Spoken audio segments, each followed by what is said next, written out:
does. The field goal kicker, he's consistent, he's steady, and you're right, it's what happens to those the teammates. Duncan O'Mahony just lost the confidence of his team. Wally Buono realized that, and that's why they had to make the change. But I think with Paul McCallum there, he's really going to elevate that with those special teams. The interesting thing, Julie, about the Lions kicking game this year is Sandro Ciortino, who played last year with, or played 2 years ago with the Ottawa Renegades. Last year sat out the whole season. He had testicular cancer, didn't play at all. This guy's got an incredible leg. He's not a punter. So they've been working on him with the punting side of things, but if he can ever figure out how to punt the football, this guy's got a future. 5'9", 220 pounds, and you're right, what he's come back from, he's got the right attitude, and he's looked great during training camp. Jerron Ruffin and Cedric Williams back to receive for Calgary. We're underway, and this will be Ruffin from his own 20-yard line to the 25, stops up at the 30, cuts back inside, finds some room, gets to the 35, trying to find the corner. Phillips chasing Ruffin, he gets to the 45, turns back the other way to the 50, still going to midfield. Ruffin to the BC 50-yard line. What a return by Jerron Ruffin all the way to the BC 50, a 41-yard return before Dante Marsh finally brought him down. Well, not the kind of start that Mike Benavides, his special teams coach, wants to see from his first kickoff coverage. Really kind of looks scattered out there. Guys coming out of their lanes, and that's the key. Kickoff coverage, you just want guys staying in their lanes, keeping that outside leverage, making sure a guy can't get outside, but Ruffin was able to get out to that far sideline.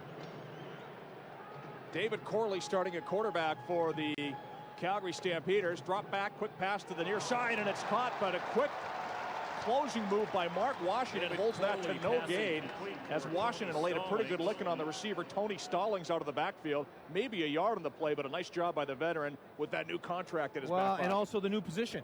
He was the weak side halfback, but with Corey Banks coming over in the dispersal draft in Ottawa, he becomes now the strong side halfback, and Mark Washington showing his tackling ability. Hurry up offense for the Stamps. Bad snap on the shotgun. Corley able to pick it up. He finds a bit of room, going to run the football, gets to the BC 45, and then crawls ahead to the 38. So we'll pick up the first down before he's brought down by Chris Wilson.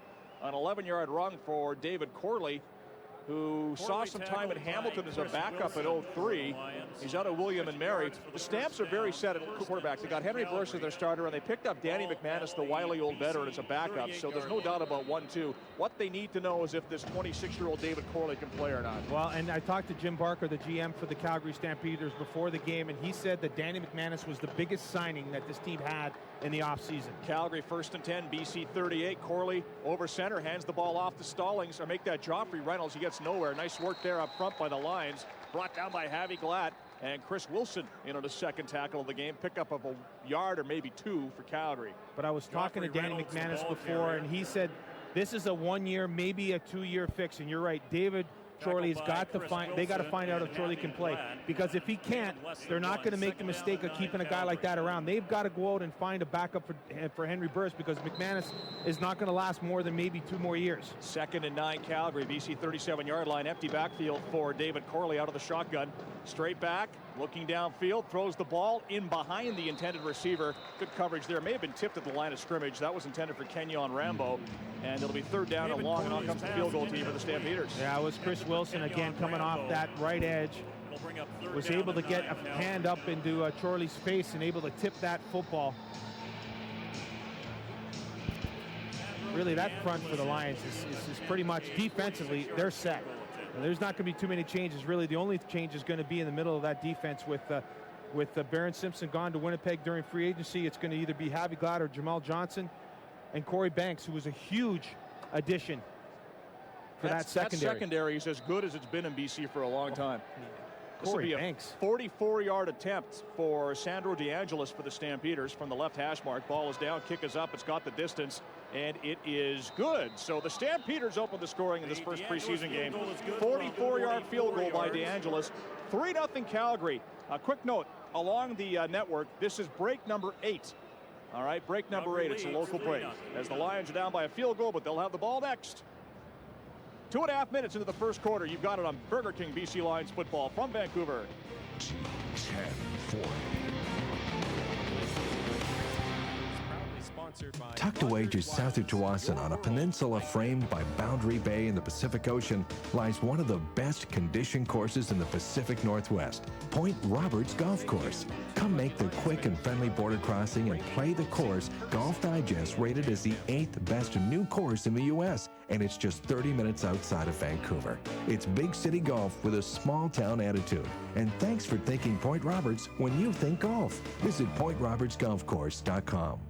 Today's topic is smooth. Hey, you can't go backstage. What, but I'm the drummer's personal doctor. Oh, right this way. Then there's smooth to the power of 4. Oh, and my associate's on his way. He's wearing pants. No problem, Doc. Only Miller Genuine Draft is smooth to the power of 4 because only Miller Genuine Draft is cold filtered 4 times. Oh, so you're a doctor? Tonight I am. Excessive, perhaps, but it's all in the name of smooth, easy drinking taste. Miller Genuine Draft. That's smooth. Rick Ball, afternoons, and the home of the BC Lions, the Team 1040.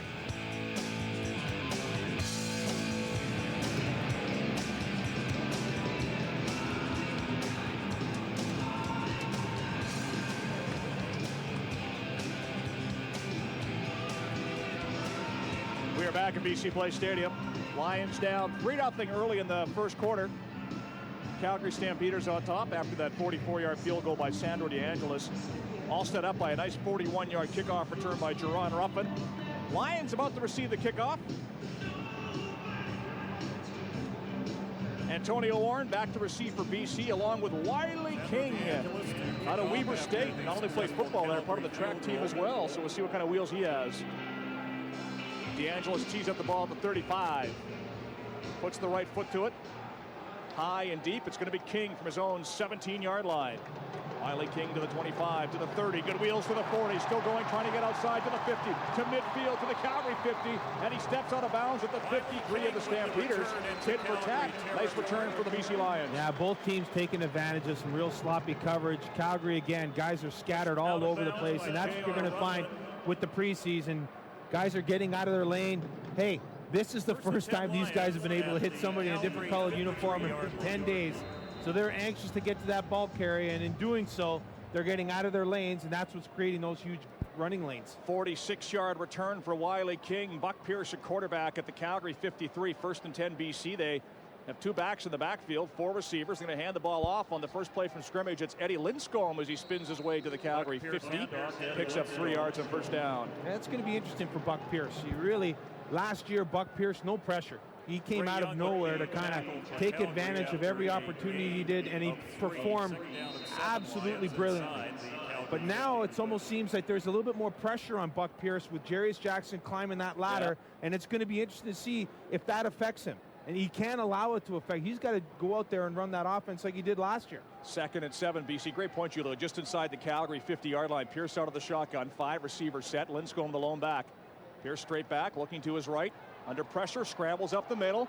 He won't get away from John Grace, though. It brings him down at about the 47. So Pierce picks up a couple, but he'll be 5 yards short of the first down. And had a little happy feet going there, Julio. The protection seemed to be okay, but coverage downfield looked like it was pretty good. Yeah, it was pretty good. And we talked about this in the pregame show, is the fact that this first preseason game, you're really going to get what they call vanilla defense. It's very, very basic. You're going to see some basic zone and some man-to-man coverage. And as a quarterback, you have to realize that and take advantage of it, because it's not going to get much easier than this. Paul McCallum to punt. Kenyon Rambo and Tony Stallings back to receive for the Stampeders. They stand on about their own 10. McCallum, nice high kick. This is going to be Stallings from the 10-yard line. Stallings looking for room, won't get anywhere. Nice tackle downfield by by Tony Stallings with the 1-yard return tackle. Jay Pottinger, number 11. Go down to the sidelines on the Calgary side. Scott Rintoul. Scotty, what do you got? Yeah, thanks, Rick. Tackles now for Jay Pottinger as he tries to make an impact at that linebacker spot. One of the things we're looking for, the right tackle and left tackle spots tonight. Jason Jimenez, you mentioned it, the protection seemed pretty good. They tried to stunt on Jason Jimenez. That last play on 2nd down, the Calgary defense did. Nice pickup by Jimenez. He slid inside and made a nice block. Thank you, Scotty. First down Calgary at their own 13-yard line. Corley out of the shotgun, fakes the handoff, rolling right, looking downfield, dumps the ball off to the back. Reynolds, big hit, but he gets driven forward, picks up a couple more yards. Close to first down yardage is Chris Wilson into the play again. Third tackle he's been in on, but when he hit him, Julio, he drove him forward. Well, he was the contained guy with Corley getting outside. He was the guy who was supposed to be the contained, but he got caught inside, was chasing, and lucky for him that Reynolds was the guy that got the ball, and he was able to come downhill. But you're right, he's the one he knocked him forward for a couple, 3 yards. Enough for a first down, too. First down and 10 Calgary at the 24-yard line. 3-0 Stamps, 5 minutes into the first quarter. Pretty good crowd here at BC Place for this first preseason game. Again, Corley working out of the shotgun. Hands the ball off to Reynolds right up the gut. Finds a little bit of a hole, squirts ahead to the 30. He'll pick up close to 5 yards. Javi Glad in on the tackle. Sure, he had some butterflies. This is as big a training camp as he's walked into, because he's been front and center with Baron Simpson leaving at the end of the year and going to Winnipeg as a free agent. Javi Glad stepped right into the fire, and I've been a big fan of Javi Glatz. I think he's a heck of a football player, and he's got a great nose to the ball. 2nd and 5 Stamps from their own 30. Lions blitz. Corley's in trouble. He gets wrapped up, gets away from it, but he won't get away from Brent Johnson, who finally brings him down.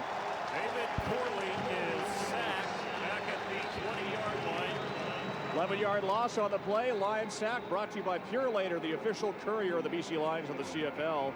And it's 3rd and 14 for the Stampeders. And Javi Glad got the initial pressure. Yeah, he does, and he should have that sack, and he's going to kick himself for not having it. But right there, Brent Johnson is able to bring down Corley. But Javi Glad, the reason that sack happened. Burke Dales to punt for Calgary. Flags fly on the play. Took too long. Procedure, I think. Procedure, somebody moved inside. And this is one of the things you're going to find about the first preseason games. Usually you're going to get the offsides and the procedures. Guys are just anxious in different spots, and it's the frustrating part about watching preseason football. That's one of the reasons why Wally likes to do that mock game, as he calls it, or a scrimmage. It's more to get the logistics of sorting out who's on the field, when, who's on punt coverage, who's on field goal, who's out.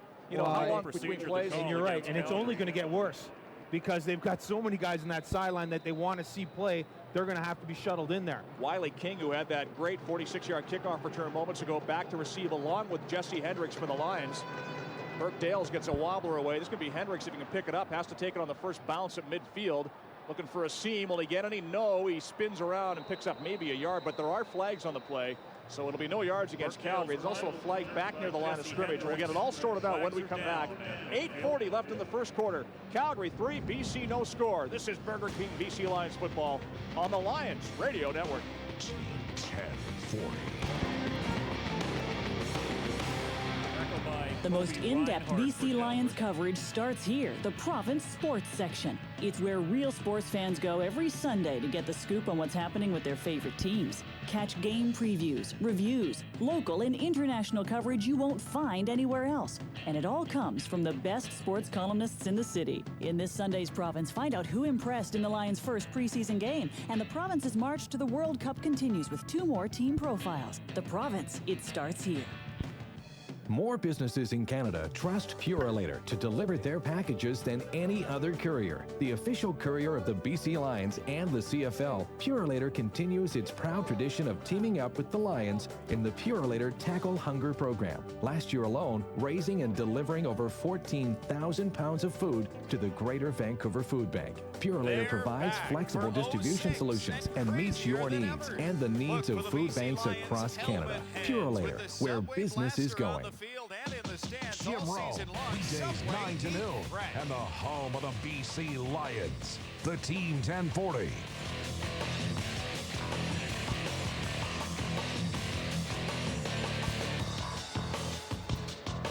Welcome back to BC Place Stadium. Rick Ball and Julio Caravetta. The Lions trailing the Calgary Stampeders with 8:40 to go in the first quarter. 3-0 Calgary. Against the Stampeders. Face masking was the call on Calgary, so the Lions get great field position after that punt. All the way down to the Calgary 37-yard line. Buck Pierce was 2-0 last time the Lions offense on the field. He's back at quarterback now. By the way, Julio, we haven't mentioned yet on the play-by-play portion of the broadcast, but the Team 1040, which is the originating station of BC Lions football, very proud to announce today that we have extended our contract to carry BC Lions play-by-play on the team and across the province on the Lions Radio Network through 2010. 5 more years. How big will we be? They may have to reinforce the broadcast booth by the time the contract's up. First down, BC. That's great news. Calgary 37. Pierce out of the shotgun. 5 receivers set. Eddie Linscomb, the lone back. Barking out the signals. Play action. Quick pass, but it's swatted down by Scott Coe, the linebacker coming in off the right side. Stamps blitzing everybody, and Pierce's pass gets knocked down at the line of scrimmage. And that's a quick screen out to that left side. And if you've been out to training camp at all, you'd see how often the Lions practice that play. It's probably the most practiced play that they have. It's probably, you could equate it to the pitcher and the first baseman, and when the first base or the pitcher has to cover first base, they run it over and over again, but Scott Coe right there to get his hands up and knock that ball down. 2nd and 10 BC, Calgary 36. Buck Pierce out of the shotgun. 3 receivers right, 2 to the left. Linscomb in the backfield. Pierce takes the snap. Straight back, has time. Now he steps up, looking for room to run. Gets away from a tackle to the 25, to the 20. Slides down to the 17. Nice pickup for Buck Pierce. 19 yards, first down Lions. He looks a little tentative to me. Now, that's a great run. Don't get me wrong. He makes one of the best defensive players in the league look pretty silly here. And John Grace, the middle linebacker's got a clean shot at a quarterback, and Buck Pierce runs right around him. Hook slides, get a great gain. He just seems a little hesitant in pulling that trigger. You're right. Lions inside the Chevy drive zone at the Calgary 18. Pierce over center, 1st and 10. Double tight end formation. Linscomb, the lone back, takes the handoff up the gut. Doesn't get much, couple yards. Somebody's helmet pops off down there. One of the Stampeders. Speaking of Stamps, let's go down to their sideline. Here's Scott Rintoul. Scotty. Thanks, Rick. One of the things you may want to watch for, Josh Bowden, when he lines up on Buck Pierce's right, he has a major size advantage on the corner. Clemens. Bowden comes in at 6 feet tall, 203 pounds. Clemens, 5'9", 171. If they want to give Josh Bowden a shot, they may try to throw it up top, especially because Clemens came up on that 2nd down play and played press coverage. Bowden just 19 years old. He's a junior out of the Surrey Rams program. He's looked really good. 2nd and 10, 2nd and 8, Pierce gets sacked in the backfield on the blitz again, and he got rocked too with Scott Coe. What is with coming off the right side, untouched, a 9-yard loss. What is with Scott Coe and the quarterbacks? I mean, last year he had a lick on Printers a couple of times. And again, you just can't allow a guy like that coming in off the edge. Again, preseason, but this is as vanilla as you're gonna get defensively. This is just a weak side linebacker coming off the edge and not being touched.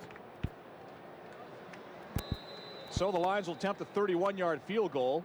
Buck Pierce, the holder. Paul McCallum out to kick his first field goal of the preseason. Ball near the left hash marks. High snap. Pierce gets it down. Kick is up, and it is good. And because we had a successful field goal from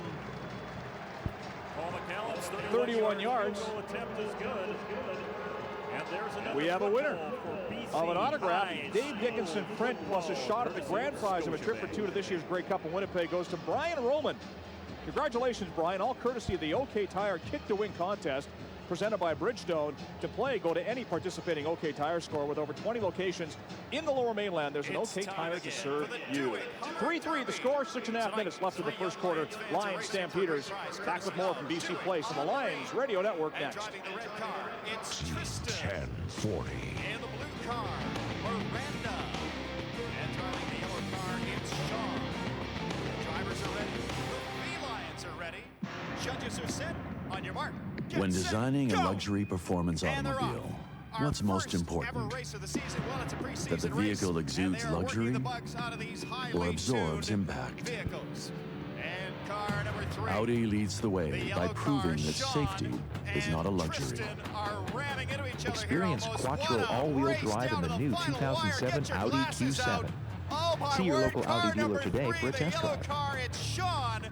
What a way to kick things An ode to the Texas Whopper with jalapenos at Burger King. I am man, hear me roar, and I'm headed out the door for a Texas double Whopper. Man, that's good. Oh, yes, I'm a guy. I'll admit I've been fed quiche, but now it's for jalapenos and bacon and beef Irish. The Texas Whopper at BK for a limited time at participating restaurants. This is your home for Lions football, the Team 1040. After the Lions' successful field goal.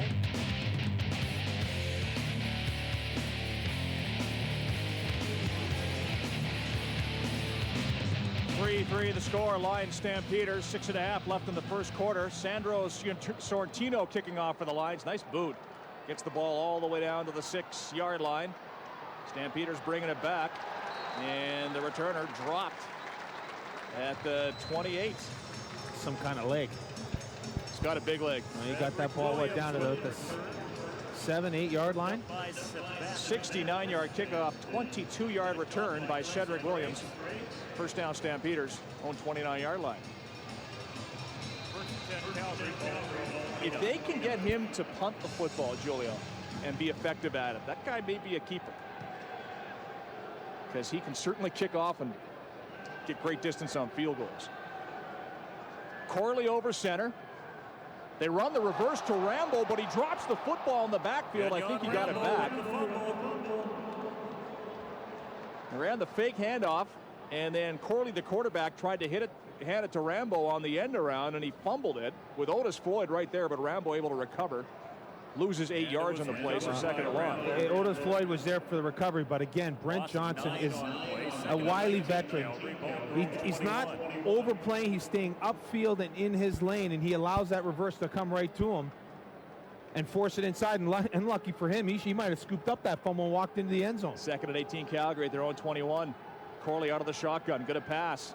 Now he's going to run. Now he fakes a pass, gets away from a tackle, still going, good speed. He won't get the first down. He's brought down by Ryan Phillips, shy of the 40, but boy, he picked up 16 yards on that play.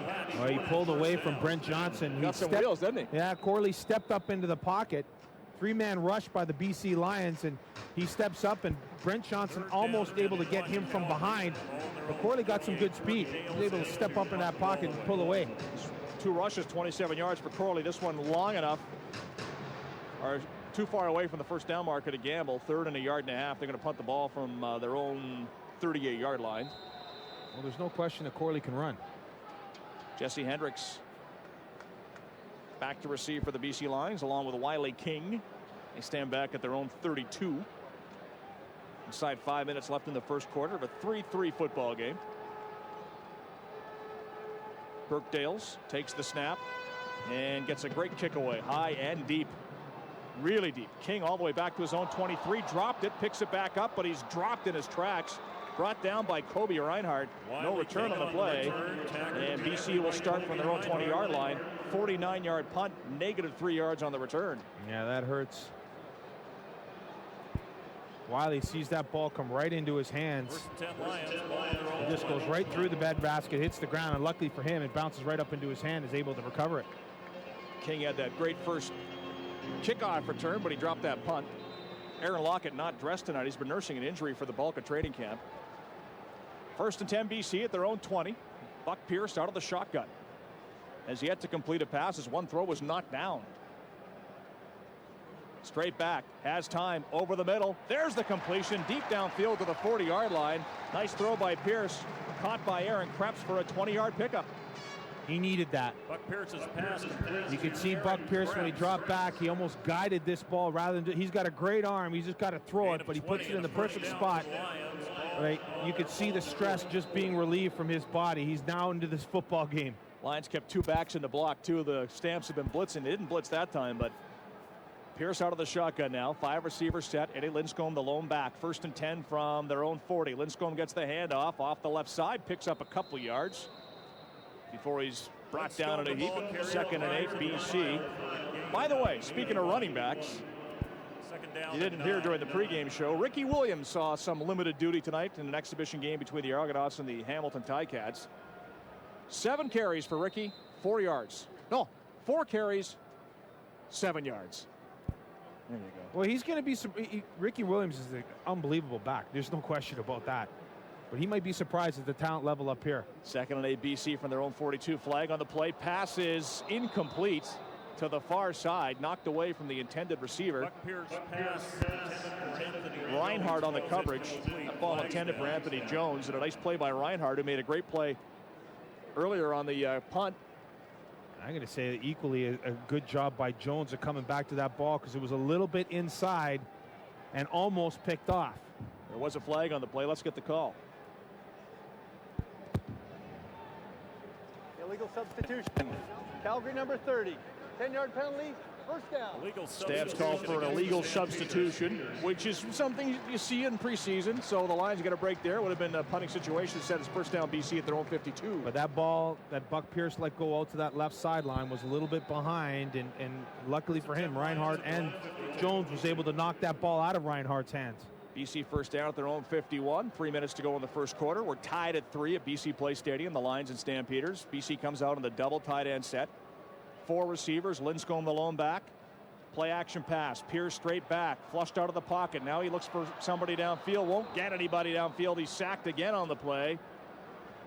Second sack tonight. Buck Pierce brought down. Buck Pierce is sacked. Demetrius Maxey and Randy Chevrier in on the tackle. So it'll be second down and about 15 Lions. Initially, that's a great block by Kelly Bates to give Pierce a little bit extra time, but again, it just looks there's a little bit of hesitation in there by Buck Pierce.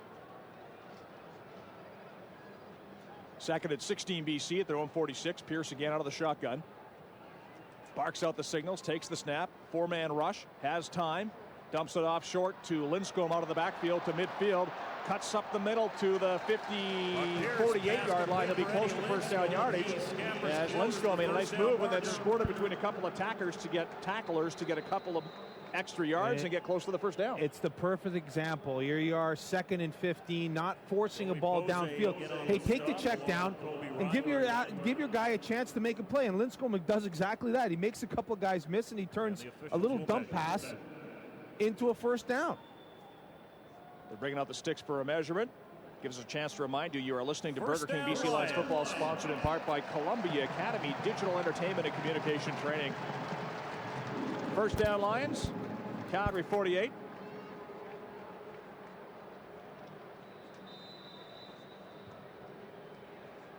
Lions come up with 2 backs. Pierce over center.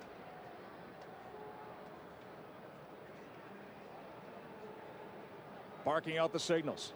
Hand the ball off. Linscomb off the right side this time. Gets close to the 40-yard line.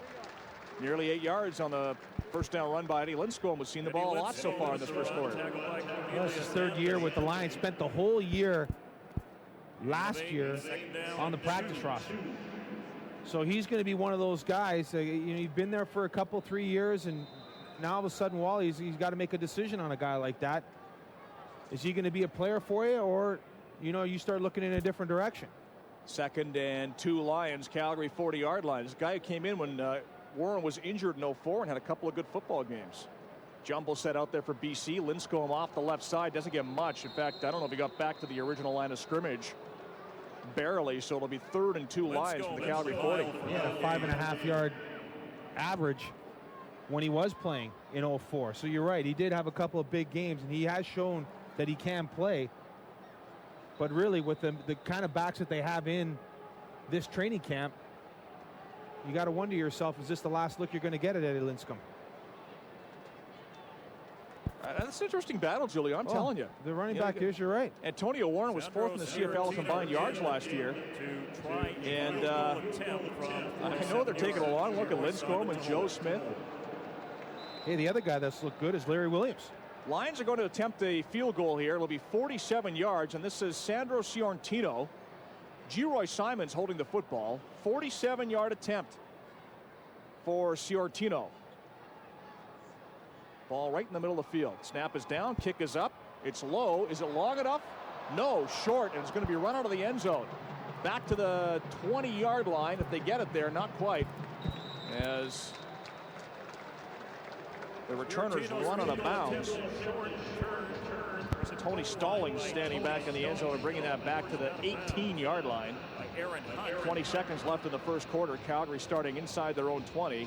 So Ciortino, we're talking about what a great leg he has. He got underneath got short on that one. And what it is, too, is from a kicker standpoint, when you kick from this field turf, there are different lengths, and sometimes what can happen, there's, obviously the base is all rubber, and sometimes you can get that ball to sit down. And if it sits down too far, you're going to try to get underneath it. You're not going to get the meat of the ball, and that's a perfect example Sorrentino didn't get the meat of it. David Corley out of the shotgun. Quick swing pass to the near side. Picks up a couple yards, and that's it. Kenyon Rambo with the reception. Excuse me, that's Scotty Anderson, 86, not 85. Corley pass complete. Anderson spent 3 years with the Detroit Lions. Well, you talk to the people in Calgary. Talked to Steve Barato before the game. He hasn't seen a battle at receiver like this in a long time. They left Nick Lewis and Jermaine Copeland, two of their stars, at home, and they say the battle that's happening with these receivers, they've got 5-6 guys that are battling it out for a couple of spots. And they picked up Elijah Thurman from Saskatchewan. They've got Darnell McDonald in now. Flags fly on the play. Some early movement on the line of scrimmage on 2nd and 7, so we'll do it over again. That would have been the last play of the first quarter, but can't end on a penalty, so they'll try it again. One of the things I asked Steve Barato was, what about the personalities? You can have all the talent in the world, how do they get along? Well, seriously though, Rick, there's only one football. If one guy is all of a sudden, you have the personality. They can all be great players, but they got the personalities that, hey, if I'm only making 1 or 2 catches a game, am I going to sit here and just be happy, or am I going to start to complain? And that can really kind of start to eat away at a locker room. When things are good, everyone's happy. When things start to go bad, those guys start to surf or come to the top. I think we saw that a little bit last year. BC. Offside on BC. That's the call. 2nd and 2. Calgary now from their own 26-yard line, barring penalty. Final play of the first quarter. And again, David Corley out of the shotgun with an empty backfield. 6 receiver set. Takes the snap. He's going to run up the middle. Gets the first down and more to the 35, to the 40, just shy of the 40. Dropped down at the 39. Having Glatt there to touch him down. 13-yard pickup for the quarterback of the Stampeders. First down. And that'll do it for the end of the first quarter. With the Lions and the Stamps tied at 3. This is Burger King BC Lions football from Vancouver. Back with the second quarter from BC Place in a moment. Team 1040. Each year, BC High School football is Not only can the Auto Trader set you up with your dream car, it might also set you up with the ultimate BC Lions road trip. Pick up the Auto Trader new every Thursday. Look for the Trader Total form and pick the total score of the next BC Lions game. 3 contestants will be drawn, and closest to the overall total wins a pair of gold Lions tickets. Plus, all entrants have a chance to live like a lion on the BC Lions road trip. For contest details, turn to team1040.ca. For your next vehicle, turn to the Auto Trader magazine.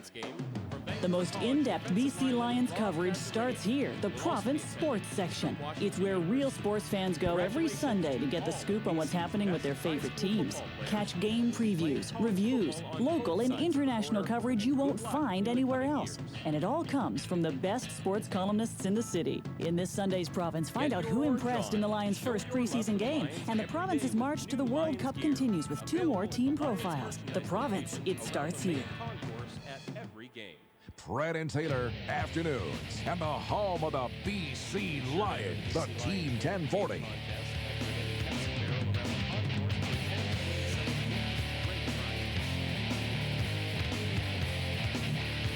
Ball of Julio Caravana. Lions and Stamps tied at 3 as we get set for the second quarter. Let's go down to the BC sidelines. Here's Jeff Leyland. Jeff? Thanks, guys. Might be a quarterback change coming soon. Dave Dickinson, Jarius Jackson playing catch. Dickinson looking like he's seriously warming up to go in. He wants to get in a couple of series. Also, Julio, I talked to Sandro Scortino. He says no excuses. The laces weren't down. He should have hit it, though, guys. Sorrentino missing that long field goal attempt last series for the BC Lions. I like that in the kicker. Yep. No excuses. No excuses. Don't blame anybody else. But something was up with that kick. You would have blamed somebody, wouldn't you? No. I would have been the one being blamed. First down, Stampeders at their own 39-yard line. David Corley still in at quarterback for Calgary. 26-year-old out of William and Mary goes empty backfield again. This time over center, though. Straight back, 3-step drop, goes deep down the left sideline. He had a man open, but he threw the ball behind the intended receiver, who went left, and the ball went right. Scotty Anderson out there on the pattern, incomplete. It'll be 2nd and 10. Well, Corley thought Anderson was going inside, and Anderson broke to the outside. One of the things that was interesting talking to Wally Bono I asked him, so your philosophy is still the same during preseason? You just play a lot of simple zone, and you want to evaluate guys playing man-to-man coverage. You know what, Julie goes, I like to see them play more zone. And I said, really, why? He says, because zones are different now. It's not like you just had to cover there's so much recognition of routes now. Bad snap on the shotgun. The ball is loose. Did the Lions recover it? They did. BC gets the ball on the bad snap. And the Lions will have great field position. And Frank Ferraro picked that up. Tough to see from here. Looks like it might have been Whitney Bell. 98, not 95. Whitney Bell with the recovery on the play. And the Lions get first and 10 from the Calgary 38-yard line. Well, that ball didn't even come through the center's legs. Ellis, the Calgary Stampeders center, didn't even get the ball to roll through his legs, and Whitney Bell was right there to jump on it. Buck Pierce still a quarterback for the Lions. Bunch formation to the right. He works out of the shotgun. Straight back, flags fly on the play. Pierce has a receiver open on the right. It's caught on the far sideline and brought for a first down pending the outcome of the penalty. That's all the way down to the 25. Wiley King with the reception of 13-yard pickup. I don't know if someone lined up offside. I think they did. They're talking to Calgary. It looks like offside stamps. No, it's a Calgary penalty, so the play will stand. And Wiley King's 13-yard reception moves the ball to the 25-yard line and a first down BC. That's good recognition by Buck Pierce. Offside. Calgary number 98. 5 penalties declined. King wide open in that sideline. No hesitation from Pierce whipping it out there. The advantage of having that strong arm too. You get that ball out quicker to those receivers, and now they're able to make something happen. First and 10, BC at the Calgary. First down, BC Calgary 25-yard line. Pierce will work out of the shotgun. 5 receiver set. Linscomb the lone back. 3 down linemen for the Stamps.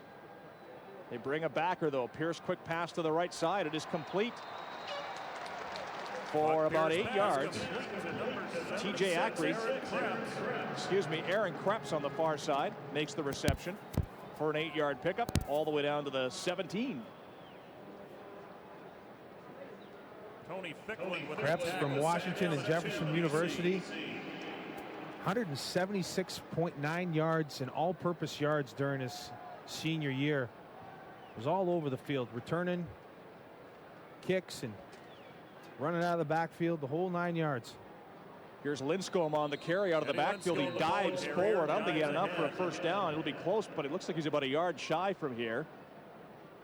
Buck Pierce indicates it's short, and Wally Bono has a decision to make. Well, I think you go for in these preseason. You got to go. Well, you got to get your big team out there. You want to get those guys some practice as well. You don't want to have to go through your preseason without using this team.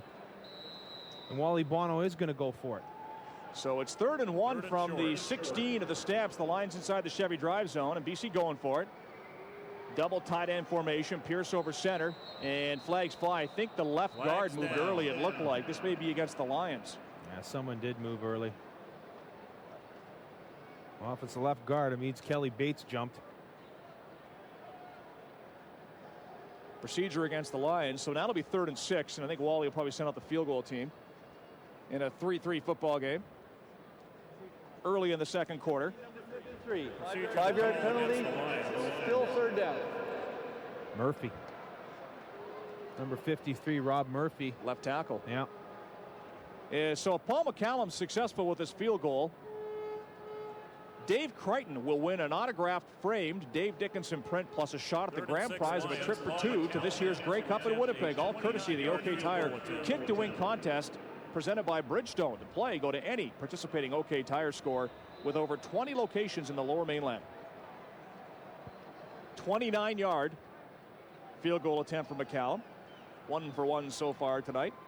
High snap. Pierce gets it down. McCallum puts it up and through the uprights. So the Lions take their first lead of the football game. Dave Crichton's a winner in the OK Tire Kick to Win contest. BC's on top 6-3, 12-14 left in the second quarter. More Burger King, BC Lions football from Vancouver on the Lions Radio Network. In a moment. 29-yard field goal attempt is good. Lions lead 6-3. And there's another football for BC High Sport Check invites you to come watch your BC Lions live. It's the best deal in town. Great seats, low prices. Get them at select Sport Check locations, including Broadway, Pacific Center, Park Royal, Metropolis, and Richmond Center. Single seats are only $17.50. Bring the whole family and get out and support the Lions this season with another great deal from Sport Check. It's the best deal in town. The power of sport. At BCAA, they've always got great deals on golf vacations. And right now, they're offering a 3-night Sonoma Wine Country golf getaway, including air, hotel, car, and 2 rounds of golf with cart. Member price starting at just $739. Or they've also got a Hawaii golf getaway with 7 nights hotel, car, daily buffet breakfast, and unlimited golf, including cart. Member priced from just $9.99 plus airfare. Book your golf getaway with BCAA by June 30th. Offer applies to select departures. Some restrictions apply. Your home for Lions football. This is the Team 1040 Sports Radio.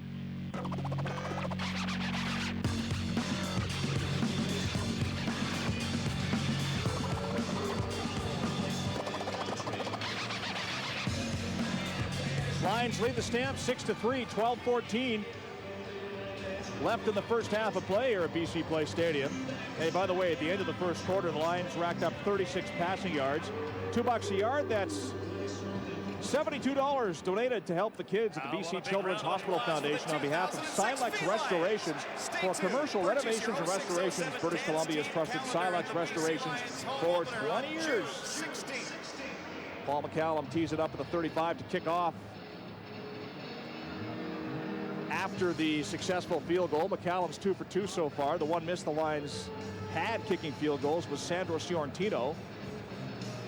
Both teams trying to figure things out. Buck Pierce, a quarterback for the Lions, and David Corley, the third stringer for the Stampeders. McCallum's kick is high, but short. Return to the 38-yard line, and that's where they'll start 1st and 10. As onto the field comes the Stamps offense, and it's going to be Danny McManus quarterbacking for Calgary. Pottinger made the tackle on special teams for the BC Lions, the second overall pick in the CFL draft in 06. Jay Pottinger out of McMaster's made a couple of tackles on special teams. Sure has, and you talk to the defensive coaches, and he's the real deal. They feel that he is going to be a player sideline to sideline, great speed, great size, and a great understanding of what they're trying to do defensively. First down, Calgary. 38-yard line. McManus looking left. Pump fake gets hit as he throws, and the ball wobbles to the turf. Incomplete. Javi Glad in on the pressure on the quarterback. It'll be 2nd and 10. Getting noticed? Well, no, yeah, it was a great play by Javi Glad. You're laughing at your buddy. McManus looks like he just finished cutting the grass with the shoes that he's got on. He had a nicer pair of shoes on during the warm-up. It's probably the same shoes he wore at Florida State 20 years ago. 2nd and 10 Stamps at their own 38. McManus out of the shotgun. Straight back. Over to the left side. The pass is complete. Close to first down yardage. Nice catch there by Elijah Thurman, the former Saskatchewan Rough Rider. I think he's got it. I love to make fun of my buddy, but as I mentioned earlier, talked to Jim Barker, the general manager of the Calgary Stampeders, and they believe that he's the best signing they had in the offseason, and the biggest reason, if Henry Burris goes down and you have to put your backup quarterback in, you want everybody on your team to believe that you've got a chance to win, and Danny McManus does that for you. When he steps into the huddle, everybody realizes that he gives them a chance to win if anything happens to Henry Burris. And that's what Jim Barker wanted out of his backup. And they didn't feel they had that last year. 1st and 10, Calgary at their own 48-yard line. 11-11 left in the first half. 6-3 Lions. McManus over center. Flag flies on the snap of the football. They hand the ball off. No gain on the play. Lions stuffed that one, as coming out of the backfield was Stallings. Tony Stallings. Find out what the penalty is here.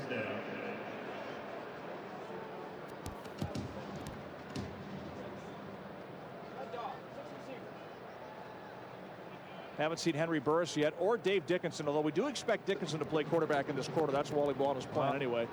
And Henry Burris you won't see until the fourth quarter. You were mentioning to me the Calgary game plan for quarterbacks is to play Henry in the fourth quarter tonight and then the first 3 quarters next week. So that's the equivalent of a whole game. That's what they want to do. With 6 days in between. I looked at Danny and I said, that doesn't make any sense to me. He goes, it doesn't make any sense to me either. But I don't get paid to coach. I get paid to play. Penalty was on Calgary, declined by the Lions. 2nd and 9. Stamps just shy of their own 50-yard line. Danny Mac out of the shotgun. Empty backfield. Lions with a 3-man front. McManus straight back. BC rushes forward. McManus over the middle. Passes complete to the 45 all the way to the BC 41-yard line. As a little quick route to Darnell McDonald, and he gets inside BC territory on a 20-yard pickup. Darnell McDonald, former BC Lion, but a quick little slant over the middle of the field, and again, that quick release by Danny McManus, recognizing defense. Baron Miles and Otis Floyd there to make the tackle. But a good quick decision by Danny McManus to get rid of that football. He's none better than making the quick decision than Danny Mac. 1st and 10, Calgary, BC 40-yard line. 5 receivers set for the Stamps. 3-step drop, another quick pass, complete to the 30. This is Thurman to the BC 20-yard line, spins to the 19 before he's finally dropped on the play. 21-yard pickup, Danny McManus to Elijah Thurman. Tackled by Mark Washington. You know, we talked earlier this week, Julio, to Mark Washington on one of our shows on the Team 1040, and I asked him, you know, you play against this BC offense all the time. Is there a better group of receivers in the CFL? He said, I don't know, but there may be one as good, and it's here in Calgary. And we're not, Nick Lewis and Jermaine Copeland aren't playing tonight, and they're still great. Well, Anderson it looks like a player, and again, Elijah Thurman has been a great acquisition coming over from Saskatchewan. First down, Stamps, BC 19. McManus out of the shotgun. Lions bring heat. McManus throws to the end zone, but the receiver cut the route short, and it goes incomplete. That was Scotty Anderson. As Otis Floyd was in the face of Danny Mac as he threw. It'll be 2nd and 10. How about Kenyon Rambo? There's another guy we haven't talked about. The other guy they're high on is Anthony Wright. Again, the Calgary coaching staff, to a person, has said this is the best group of receivers that they have seen in a long, long time in any training camp. 2nd and 10, Stamps, BC 19-yard line. 6-3, Lions lead, 9 minutes left in the first half. Calgary knocking on the door. McManus out of the shotgun. Lions rush 6. Quick pass over the middle is complete to Thurman, but he won't get the first down as he stopped in his tracks and brought down. McManus's pass complete to Sam Young was that? I'm trying to see who that was from here. 11-yard. Corey Banks on the tackle, the former Ottawa Renegade, who led the league in interceptions last year with 10. BC getting him in the dispersal draft. Came with a pretty big price tag, Julio, but you know, you mentioned how good Calgary's receiving core is. BC's defensive backfield may be as good as it's ever been. He is a dominating player in that back end. Yeah. 10 interceptions. He had 12 knockdowns to go along with those interceptions, and he had 2 returns for touchdowns. He's an impact player back there, and that's why Wally Wana wanted to get him. 18-yard field goal attempt for Sandro DeAngelis to tie the game. From the left hash mark, kick is up, and it is good. And we are tied with 8.5 minutes left in the second quarter. The Lions 6, Calgary 6. It's a CFL preseason play. More Burger King BC Lions football from Vancouver on the Lions Radio Network in a moment. Team 1040. The Chevy Doe Patrol. The Chevy Doe Patrol. Right now at Ricky's All Day Grill, they're loading up the cooler and hitting the beach during their annual Surfside Grill event. Okay, so they're not actually taking the restaurant to the beach, but they are bringing the beach to Ricky's with such savory summer favorites as their dockside dinner. A tender grilled strip loin and a skewer of maple glazed salmon, served with roasted potatoes and seasonal veggies. Irresistible. More businesses in Canada trust Purolator to deliver their packages than any other courier. The official courier of the BC Lions and the CFL, Purolator continues its proud tradition of teaming up with the Lions in the Purolator Tackle Hunger program. Last year alone, raising and delivering over 14,000 pounds of food to the Greater Vancouver Food Bank. Purolator provides flexible distribution solutions and meets your needs and the needs of food banks across Canada. Purolator, where business is going. The Dan Patrick Show. Weeknights following Brooke Ward. And the home of the BC Lions, the Team 1040.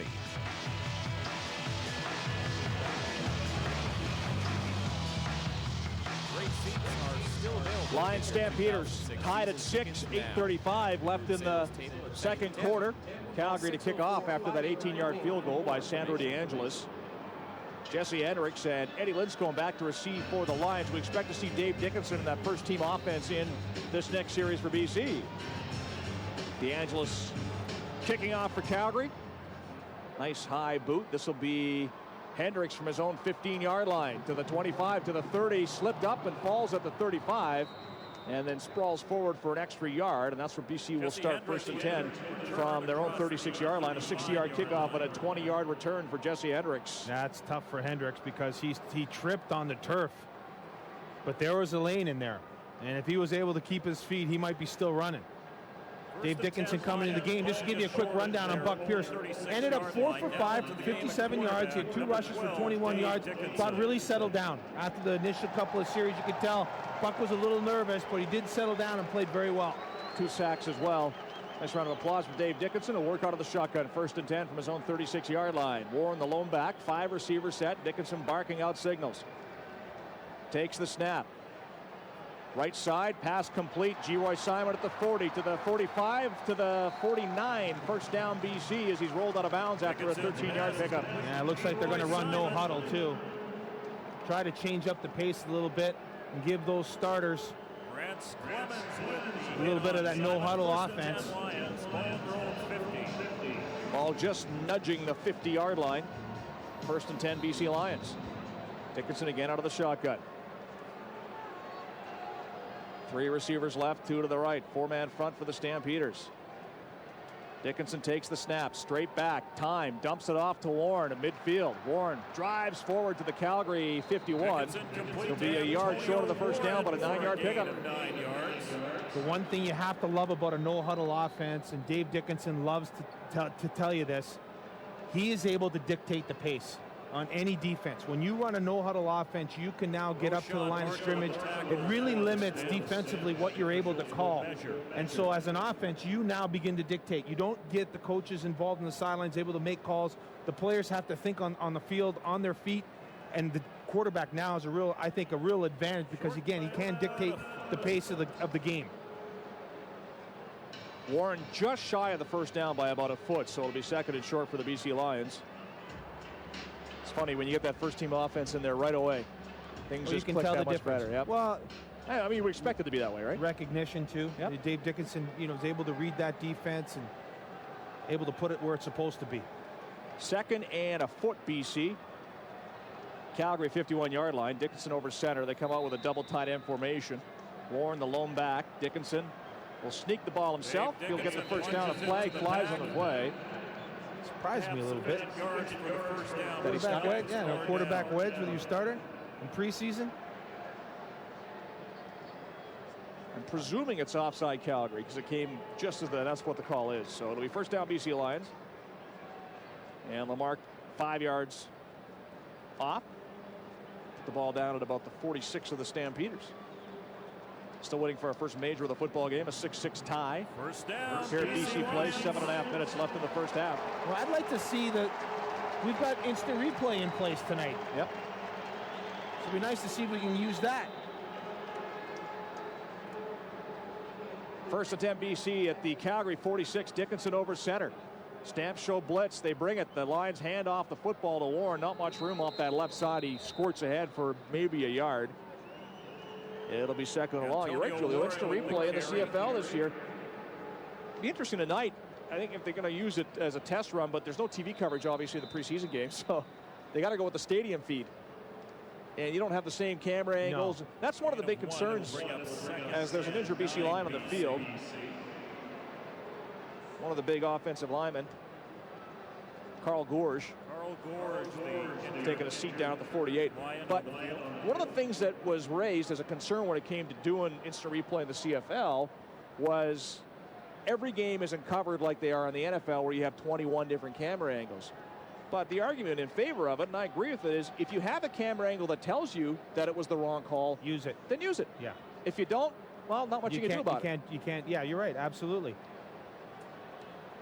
But it's something that's been overdue in this league for a while. And, you know, you get to this level, there's the money involved in the games and other things, to have the outcome of a game decided on a poor call, that it's nice to see that the league's finally approved and is going to use it.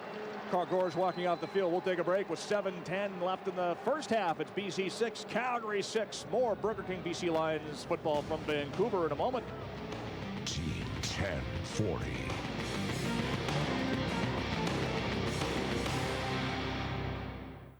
A nice pass is good. A nice BC Lions pass is better. Dickinson with time, pump fake, throws the ball deep, has Simon at the goal line. Simon, touchdown! This season, for every BC Lions passing yard completed, Silex Restorations will donate $2 to the BC Children's Hospital Foundation. Come on down and show your support, because this year, every yard counts for the kids. Silex Restorations, proud to support the BC Children's Hospital and your BC Lions. Alex here with another Urban Vibes update. If you're a dude in the city this summer, here are some things you're gonna need. Check it out.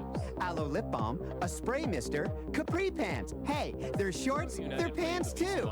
That's crazy. And you'll need a tote bag to carry it all. If you've crossed these off your list, there's just one more thing you need. You need some football! BC Lions football, home opener versus Saskatchewan, Friday, June 16th. For season tickets, call 589-ROAR. Rick Ball, afternoons, and the home of the BC Lions, the Team 1040. 6-6 Lions stamp, 7:10 left in the first half of this opening preseason game. Out-of-town scoreboard for the Rosedale on Robson Suite Hotel. Hamilton beat Toronto 31-3 in preseason football back east. Ricky Williams, 4 carries, 7 yards for the Argos. Montreal's defeated Winnipeg 25-24. And that is the out-of-town scoreboard brought to you by the Rosedale on Robson Suite Hotel. Planning a trip to Vancouver to catch a game? Check it out, rosedaleonrobson.com. 2nd and 9 BC from the Calgary 45. Dickinson out of the shotgun. Pump fake, steps up, goes deep over the middle, looking to the end zone over the head of Tony Simmons, who had gotten him behind double coverage, but that ball just a bit too far. Ball's incomplete. Well, that's great to see, though. Tony Simmons exploding after that football, after the ugly, ugly knee injury that he suffered last year. Down at that end of the field. Down at that end of the field, really. He was really starting to come on. 15 catches for 218 yards. The longest he had was 54 yards. But really, you talked to Neil McAvoy, one of the assistant GM, and he said to us that they timed him in the offseason because they were concerned if he could have rehabbed that knee. And he ran a 4.38 in mid-April on a cool, wet afternoon. And I think all their questions were answered that afternoon with whether or not he was ready to come back. 3rd and long, McCallum on to punt the football. Gets a wobbler towards the sideline. Stallings races up to catch it at the 20 and gets out to the 25. And then sprawls forward to about the 28. Javi Glad, who else in on the tackle for the BC Lions? Let's go down to the sidelines. On the Calgary side, here's Scott Rintoul. Scotty.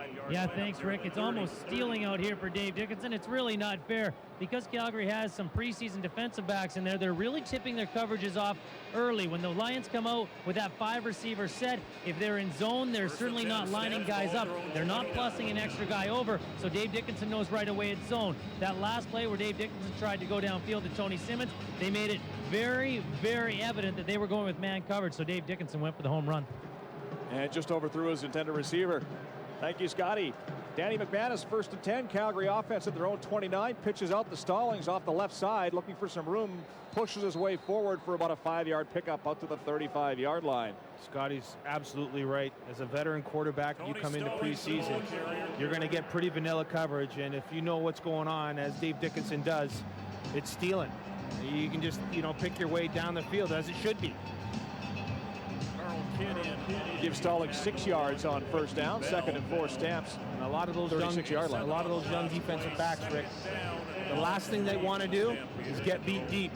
So they're going to even back up even more before the snap of the ball because you're not going to want anything behind them. McManus out of the shotgun for the Stampeders. 5-receiver set. Straight back. Over the middle, complete to Rambo at the 50 to midfield, and he gets ahead to the BC 54-yard line before he's dropped. 21-yard pickup. Sanchez with a tackle. Jamal Johnson. Yeah, there as well. Yeah, Jamal Johnson in there now as well at middle linebacker. A lot of the backups into the game right now. First and 10 Calgary, ball under BC 54. Hendricks playing this far corner. Ryan Phillips in at the halfback. First down Stamps, BC 54-yard line. McManus 5 for 7 for 80 yards. Working over center, quick pass to the left side is complete to the BC 46-yard line before the receivers run out of bounds by Hendricks. McManus throws. That'll be short of the first down by about 3 yards. Anthony Bright on the reception, 7-yard pickup. Ball at the BC 47-yard line. 4.5 minutes left in the second quarter. 6-6 football game. Lions and Stampeders. McManus breaks the huddle. He'll work out of the shotgun. BC with 4 down linemen. 5 receivers set for the Stamps. Stallings the lone back. Lions look like they were offside. It was McKay Loescher who pressures McManus out of the pocket. Winds up throwing the ball incomplete. Intended for Elijah Thurman, but it looked like McKay Loescher was offside, and as a result, he had McManus on the run. And when you're 41, the last thing you want to be doing is running. And look at, he's laughing. Oh, he's huffing. Is that laughing or catching his breath? He's like a pylon back there. You know where he's going to be. There's not too much. There's not. The margin of error is not very high with him back there. 2 years ago, Danny McManus, quarterbacking the Hamilton Ticats, came in this building and had an unbelievable night. And that was the first game for both Sam Young and Dante Marsh in the corner, and they got chewed up and spit out. And Wally said, be patient with these guys. They'll be good. And, man, he couldn't have been more right. Yeah. His last 4 years in the league, he's thrown more interceptions than touchdowns. You don't remind him of that, do you? Every once in a while. Offside BC, first down Stamps, Lions 42. McManus passing downfield for Thurman. It's incomplete. Nice coverage on the play downfield by Corey Banks. And when I say that lovingly. Yeah, he has thrown more interceptions than touchdowns, but at the same time, he has not played on as talented a team as this in a long time. The team that he had in Hamilton, they weren't nearly as talented as this. Back down to the Calgary sideline, Scott Rindill. Scott. Thanks, Rick. You can see why Danny McManus is throwing the ball up despite the fact the Lions have tight coverage. The receivers he has on the field are absolutely huge. The smallest one out there is 6'1". There's only one Lion cover guy in the secondary. That's Tiller that touches 6 feet tall. Second and 10, Stamps, BC 42. McManus out of the shotgun. Looks like the left tackle. Riley Clayton moved early for the Stampeders. The flags fly and they blow it dead, and procedure is the call. So it'll be second and 15 once they get it all sorted out. You almost wonder why Danny's throwing those balls more on a line rather than throwing them up in the air with that kind of height advantage. You almost want to give your guys a chance to go up and out-jump the defenders. So it'll be second and 15 Stampeders at the Lions' 47-yard line.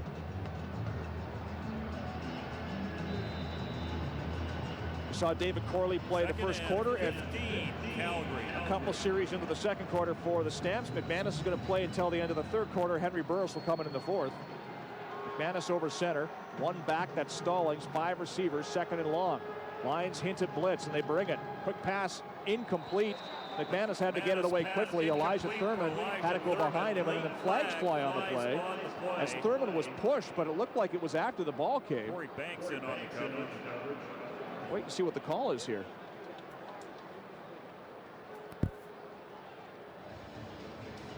I'm not going to get frustrated because it's preseason for the refs too. They're working out the kinks. Their first game. I think they're going to call interference on Corey Banks, but it sure looked to me, Julia, like he pushed Thurman after the ball went incomplete. And it is on Corey Banks, so that'll move the ball all the way down to the BC 31-yard line, and it should be enough for a first down. It's unnecessary roughness. And that's his Joe's call.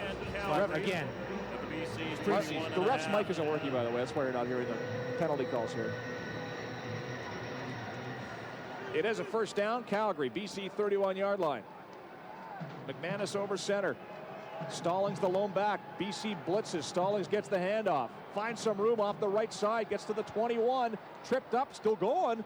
Put his hand down. Still going. Got away from 2 or 3 tacklers all the way down to the 5 before he's finally brought down by Brian Phillips. It looked like Stallings was down 3 different times on that run, and he picks up 27 yards.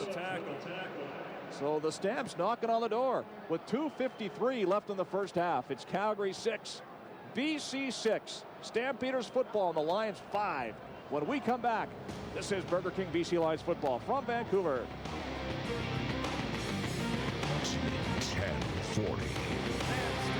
Get your kicks all season long with OK Tire, Bridgestone, and the BC Lions. OK Tire's Kick to Win contest, presented by Bridgestone, is back. Each quarter of every Lions game after a converted BC field goal, eligible fans will get a shot at winning an autographed, framed Dave Dickinson print and a chance at the grand prize of a trip for 2 to the Grey Cup. For details and contest entry, visit participating OK Tire locations. With over 20 locations in the Lower Mainland, there's an OK Tire to serve you. Right now at Ricky's All Day Grill, they're loading up the cooler and hitting the beach during their annual Surfside Grill event. Okay, so they're not actually taking the restaurant to the beach, but they are bringing the beach to Ricky's with such savory summer favorites as their Bergen Barbecue Burger, a ground steak burger with melted Swiss cheese, sautéed onions, and maple smoked bacon, topped with bourbon barbecue sauce. Mouth-watering. Brad and Taylor afternoons and the home of the BC Lions, the Team 1040.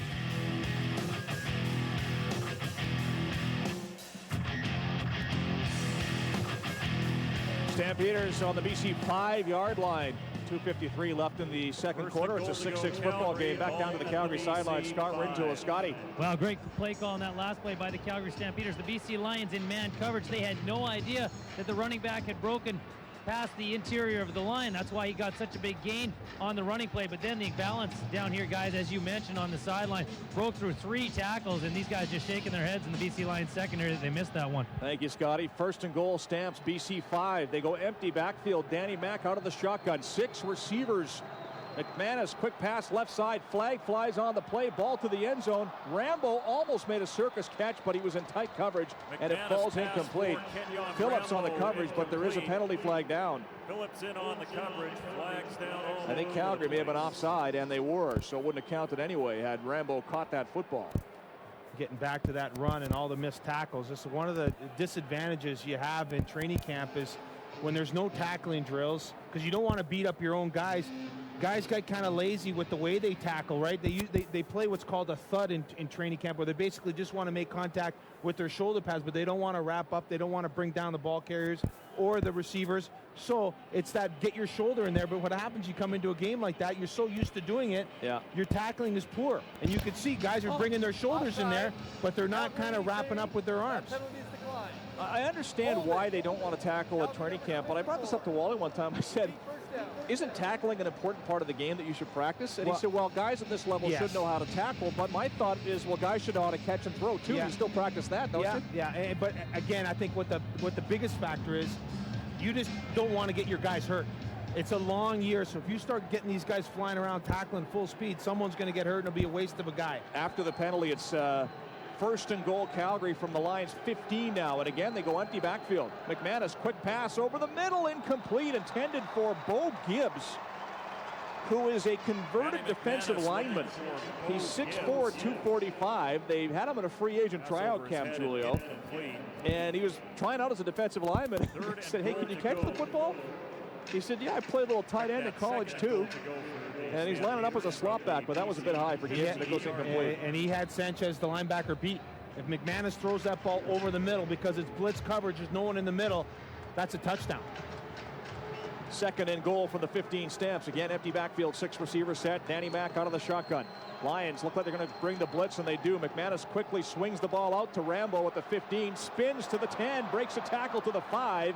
That's as far as he goes. The ball came loose, but they rule him down. And back to the original line of scrimmage. It'll be third and goal from the 5-yard line. And on comes Sandro DeAngelis to attempt his 3rd field goal and restore Calgary's lead. He's hit from 44 and 18 so far. This will be a 12-yard attempt in tight. And we don't have to tell Paul McCallum about it. How tough kicks can be from one hash mark or the other, this tight to the goalpost. They're the toughest. They are the toughest. The angle is very, very sharp, and you have to hit in the right spot. If you pull it at all or try to guide it, you're going to push it. You just got to pick a spot and hammer it. So DeAngelis from 12 yards puts the ball up, and he puts it right through the uprights, and Calgary takes a 9-6 lead with 2:08 left in the second quarter. So the Lions defense bends, doesn't break, as they allow the Stamps to get all the way down to the 5-yard line on a nice run by Tolley Stallings, and then BC able to hold there. Let's go down to the Lions sideline. Jeff Leyland. Jeff. Thanks, guys. And with Tyrone Williams, no doubt be loving to be in there hitting people. You're not playing. Are you okay? What's going on? Oh, I'm fine. I just taking a little break, letting watching my teammates run around, do some hitting, letting some of the new guys get a chance to show what they can do. Training camp wrapped up in Abbotsford. You probably don't miss the 2 days, but maybe the food, was it good? Oh, the food was outstanding this year. I think this is probably the first training camp I've experienced that maybe I've gained some weight. Now the food was really good. Hey, good. What do you think about the first half so far? Oh, it's kind of, you can see that the rust is, a little bit of continuity is not there yet, but it's coming. The game's picking up momentum as it goes along. Tyrone Williams, thank you very much. Back upstairs. Tyrone Williams, pretty safe he's got a spot on this football team, Julia. I'd say so. I feel so bad for Angus Reid as the Lions center, because when they do the one-on-one blocking drills at training camp, every time he's got to go up against Tyrone Williams, who may be the strongest man in the Canadian Football League. Well, to Angus's credit, though, he wants to go get. I've talked to him about that. You know what? Because he's going against the best. Yep. You're going to only get better. It's the only way you're going to make yourself better. Stampeders kicking off after that successful field goal. Ball kicked to the 20-yard line. Lions returning it from there. Nice return there by the BC Lions as Wiley King gets all the way out over the 45 on a 27-yard return to the 46-yard line, and BC will scrimmage there 1st and 10. Aaron Lockett's hurt. He had a great year last year, so some of these young guys, Wiley King, we're looking at Jesse Hendricks getting a chance to show their stuff on special teams, and they got to like what they've seen so far. Yeah, Wiley King, that's the second good return that he's had. had. The kickoff in the first quarter. You have to take advantage of your opportunities. There's such a small window of opportunity up here with only 2 games. Think of Jarrell Myers last year in the preseason returning a missed field goal for a touchdown. Probably the reason he stuck around. 1st and 10 Lions from their own 46. Dickinson straight back goes to Thowell at the 50 to the 53. And a flag flies in the tackle. That'll be a 7-yard pickup plus a penalty to come. That's going to be unnecessary roughness. They're trying to take Ryan Thelwell's head off during the tackle, face masking. As they're going to get another 15 yards with 1 minute and 57 seconds left here in the first half. But yeah, we've always talked about the fact that up here it's such a brutal process, because really these young guys, they probably make their impression after the first couple of days of training camp, and then the coach say, well, let's wait and see until the lights come on and the bullets are for real. But really, they've got, what, 1 quarter? Yeah. 2 quarters at the most, because next week you're going to see all the starters. Huge pickup on that unnecessary roughness penalty. Puts the ball all the way down at the Calgary 42. 1st and 10 BC. Dickinson out of the shotgun. Takes the snap. Goes deep for Claremont at the 20. Makes the catch. And then goes down just inside the 20-yard line. A 22-yard pickup as Jason Claremont makes his first catch. What a throw. Jason Claremont running a corner route to that right sideline, and this ball is out of Dave Dickinson's hands before he makes his break. Reads the defense perfectly and lays it into the only spot it can be. Mark Kalist on the coverage, a linebacker on Claremont. You like that matchup. 1st down BC inside the Chevy drive zone at the Calgary 19. Dickinson out of the shotgun. 5 receiver set. He rolls left. Looking downfield for Paris Jackson at the 10. He's pushed out of bounds at the 7. Another 1st down on a 12-yard pickup. What a throw. Going to his left full speed. It's the most difficult throw for a quarterback, and he throws it right on a dime. Down at the 7-yard line, 1st and goal. Everybody impressed the way Paris Jackson has looked at camp this year. He reminds me so much of a Ryan Thelwell who just got better and better and better every year, and you're almost waiting for Paris Jackson to bust out. 1st and goal, BC from the Calgary 7. Lions trailing 9-6, a minute and a half left in the first half. Dickinson out of the shotgun, bunch formation to his left, Warren the lone back. Dickinson looking left, going to the end zone, touchdown, Josh. Touchdown, BC! This 19-year-old junior. Good for him. First catch, preseason, touchdown. 7 yards. You talked about those juniors at the beginning of the game.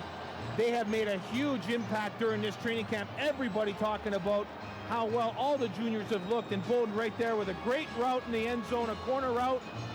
No one around him. Dave Dickinson recognizing that and just lays it out there for him. 4-play, 64-yard drive gives BC the lead again. And the first touchdown of the football game goes to a BC Football Conference junior, 19-year-old Josh Bolden. McCallum puts the convert up and through, and the Lions go up 13-9.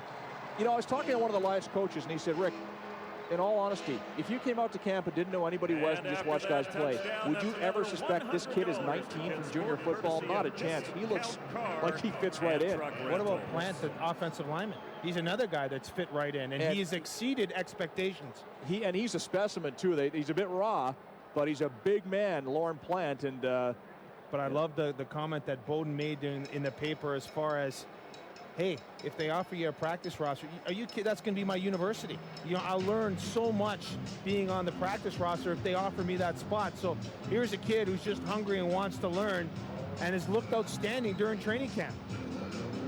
Wide open, too. I mean, that's a complete bust in that secondary. And again, there's the veteran experience of a Dave Dickinson recognizing that bust and going right to him. So minute 28 left in the first half, and the Lions on top 13-9. Burger King BC Lions football is sponsored in part by Silex Restorations, the West Coast Auto Group, and the Rosedale on Robson Suite Hotel. And it'll be Sandro Ciortino to kick off for the Lions from the 35.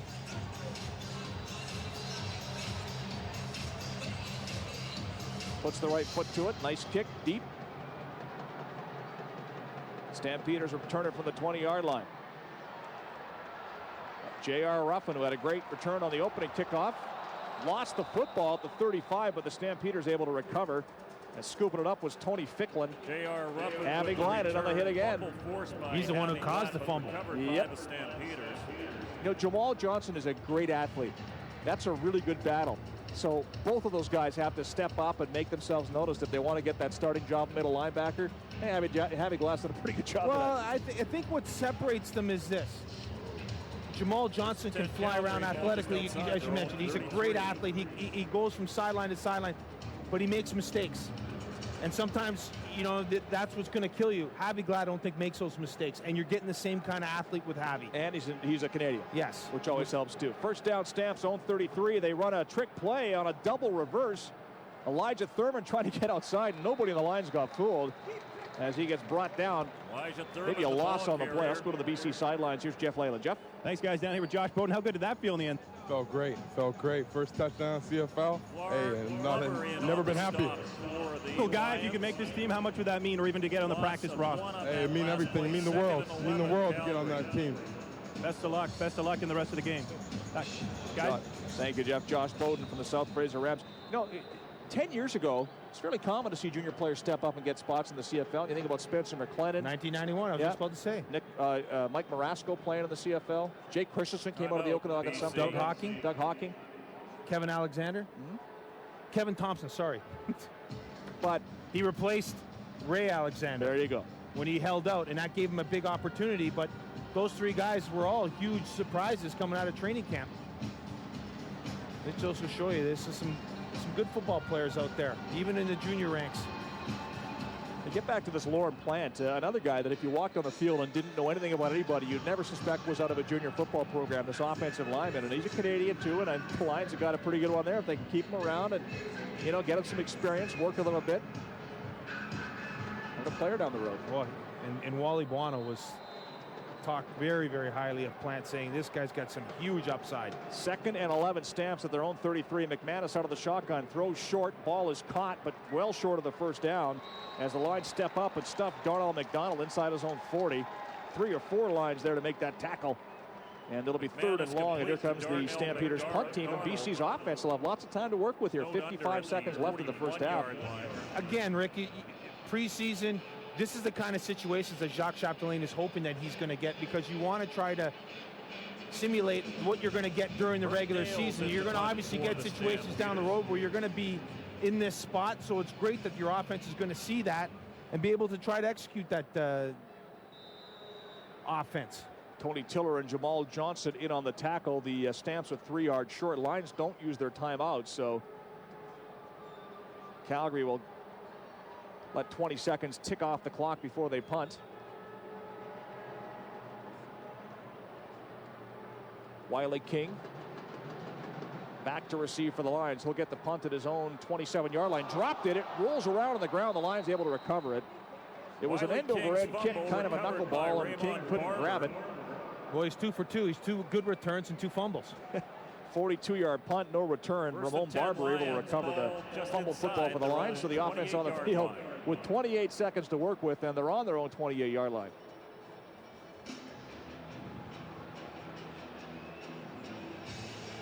Mentioned Wiley King earlier, out of Weber State. Football player and also ran track, so we've seen tonight he's got some good wheels. Got to work on hanging on to that football. Buck Pierce back in at quarterback, or is that Dickinson? No, that's Buck. That's Buck Pierce back in at quarterback. Quick pass to the near side to Bowden at the 35 to the 40 to the 42-yard line. So Josh Bowden has back-to-back catches on a 14-yard pickup there.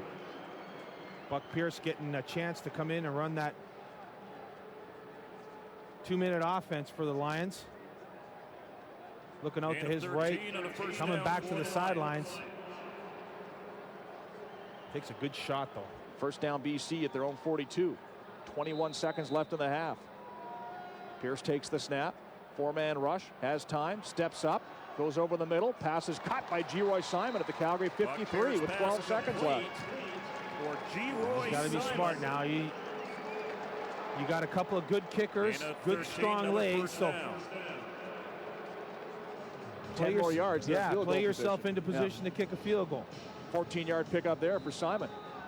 Got to hurry up, though. 10 seconds left. Lions got to get moving here. They might run out of time. This could be the last play. I think it will be. Pierce takes the snap. Throws it off short. The ball falls incomplete. Intended for Joe Smith. Buck Pierce pass out of the backfield with a second left. Smith, the intended receiver. Too far out for a field goal. Yeah, and that's a mismanagement of the time.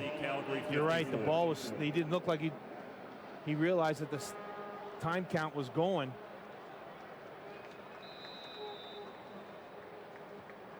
So barring penalty, this will be the last play of the first half.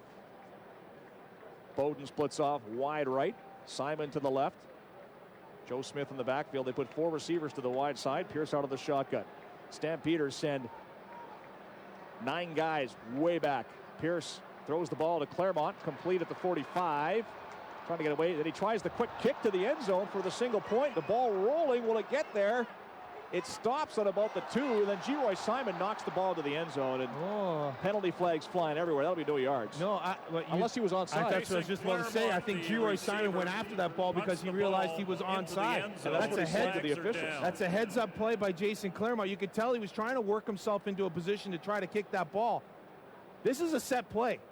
I believe it's a set play. Remember Calgary 2 years ago in the stadium tried the same thing? It's exactly right. It worked, and they got a touchdown, but the refs blew it because the guy was onside.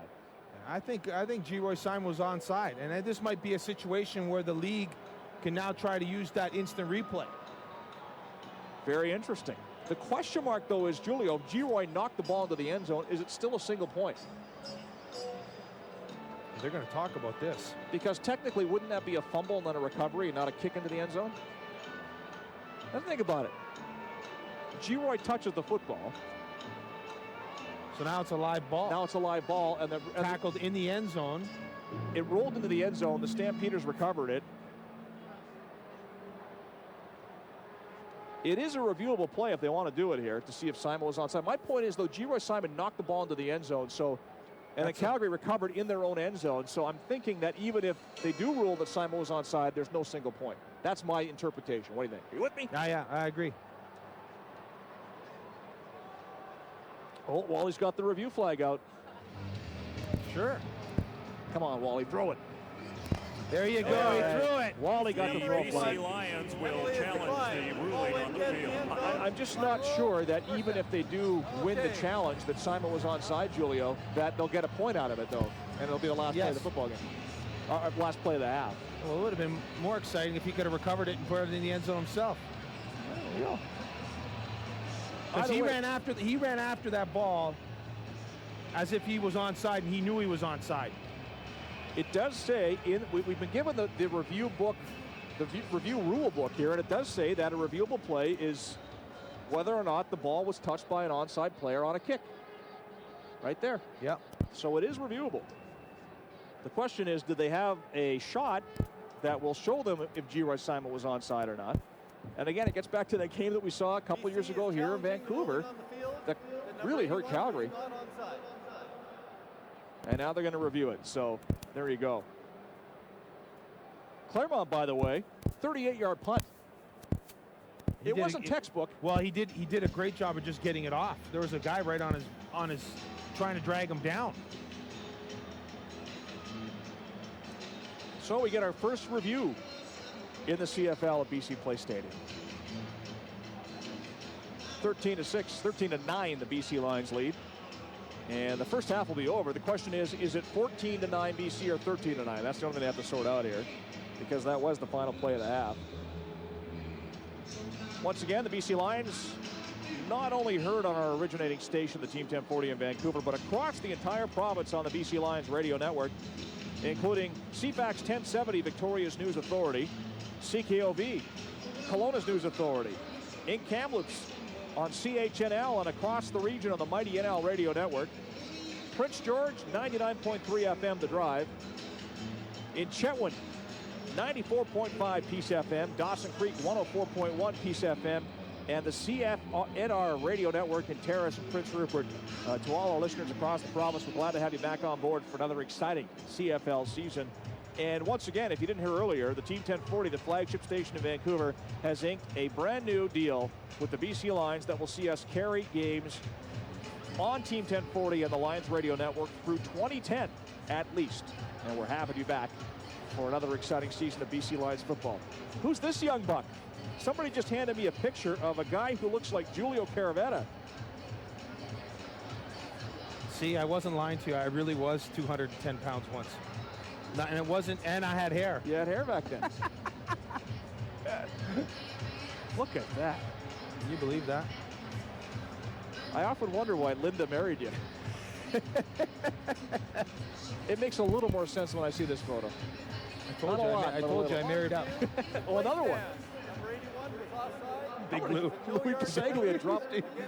BC, that penalties declined at the end of the half.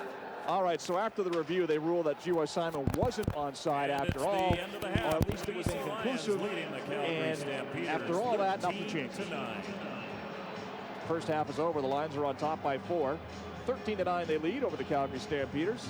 The only touchdown of the first half, Josh Bowden, the 19-year-old rookie out of the South Fraser Rams junior football program, on a 7-yard touchdown catch from Dave Dickinson. 5 field goals in that first half. McCallum with a pair for the Lions from 31 and 29 yards. DeAngelis hit for 3 from 44, 18, and 12 yards. The lone touchdown came late in the first half. 7-yard pass, Dave Dickinson, to the 19-year-old junior from the South Fraser Rams, Josh Bowden, for the touchdown. 13-6 BC Lions lead. Buck Pierce, as we check the stats here, started the game at quarterback for the BC Lions, went 7 for 9 for 95 yards. Dave Dickinson, 6 for 7, 72 yards, and the 1 touchdown for the Stampeders. Corley, 3 for 4 for 15 yards. McManus, 8 for 12 for 105 yards. The Lions on top by 4. Let's go down to the BC sidelines. Here's Jeff Leyland. Jeff. Guys, I ran into Jacques Chapdelaine at the half, and he came out and said, how about that Josh Bowden? I said, yeah, can he make the team? At least the practice roster? He said, I hope so. At this point in his football development of his career, he needs to be around a team like us. And as I say that, Jarius Jackson and Tyler Emmerich warming up. Looks like they'll take care of the second half, guys. Jackson expected to start this half for the BC Lions as the Stampeders will kick off.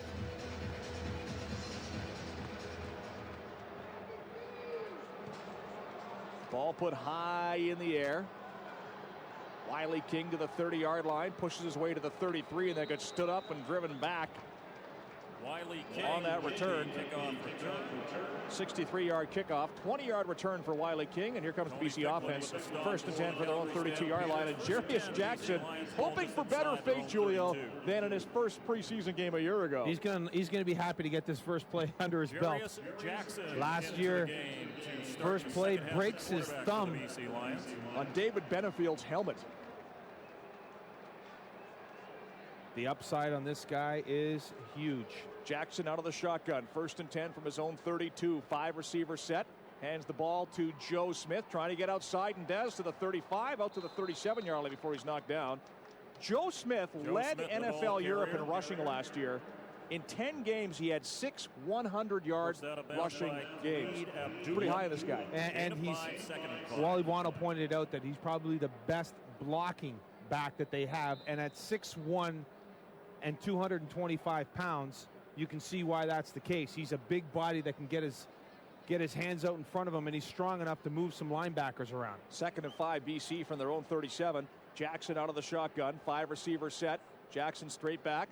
Gets the pass away to Claremont at the 40. Turns back inside to the 42 and dances forward. Well, he put his knee down at the 42, but he's right at the first down marker. I think he's got it. So it should be a first down for the BC Lions. Well, after 2 quarters of play, the Lions racked up 162 passing yards. At $2 a yard, that's $324 donated to help the kids at the BC Children's Hospital Foundation on behalf of Silex Restorations, a family-owned and operated business. Silex Restorations are British Columbia's building envelope specialists, and it is a first down for the Lions. Jarius Jackson, 6'1", 228 pounds. He's got a rifle for an arm and can run. And he came out of a little school you may have heard of called Notre Dame. Some fanatical football fans might have heard of that school before. First down Lions at their own 47. A handoff to Joe Smith. Nice push by that old line, and Smith pushes ahead for a 6-yard pickup. This guy hits the hole hard.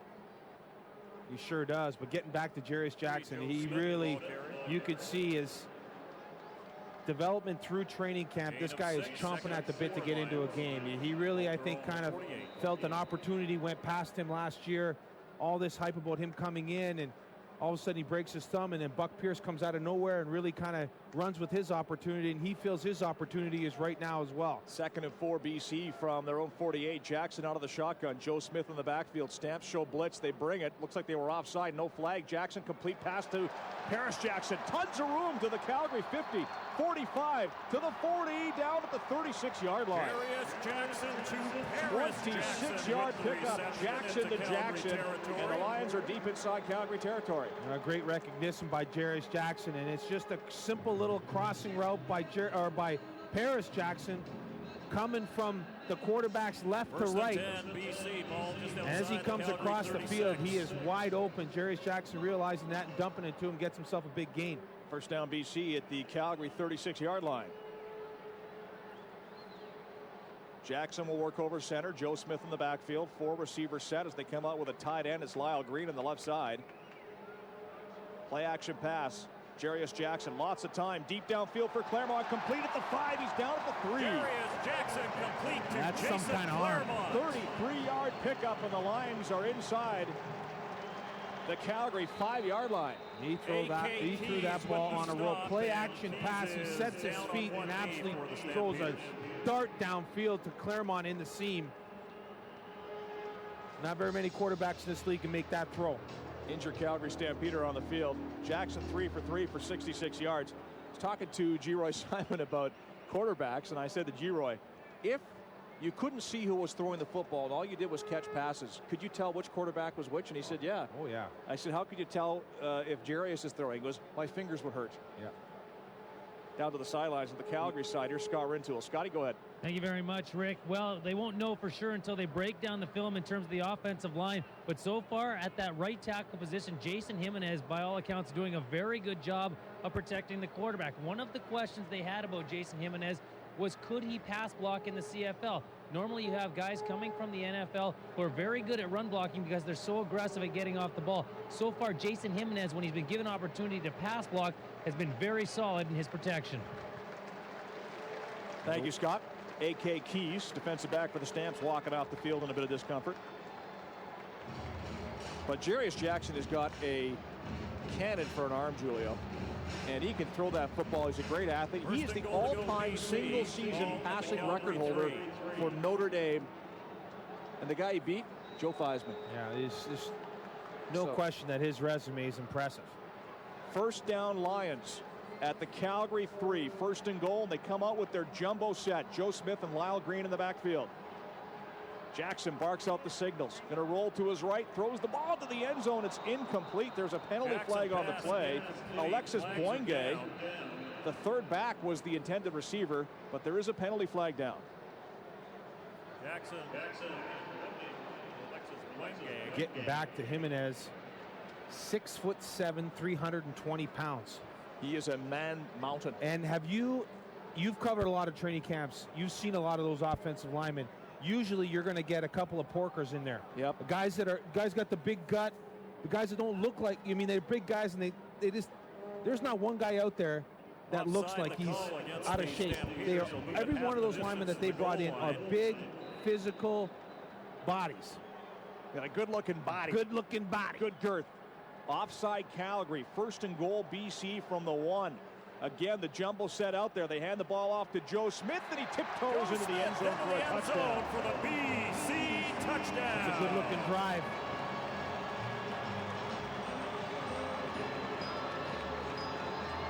$19-9 BC with the convert to come. 1-yard touchdown run by Joe Smith. And that's as good as Jarius Jackson has looked in the CFL. He did get some mop-up duty late in the season last year, Julio. He threw 6 passes. That was it. But, boy, did he look confident on that drive. He sure did. Again, taking advantage of his opportunity. And really, both these quarterbacks, Buck Pierce looking pretty good, too. You look at his numbers, 7 of 9 for 95 yards. Also had 2 carries for 22. G-Roy Simon on the hold. Fiorentino puts the ball through the uprights, and the Lions take a 20-9 lead with 10:53 left in the third quarter. Stampeders ball when we return. The BC Lions, Burger King football on the Lions Radio Network. Team 1040.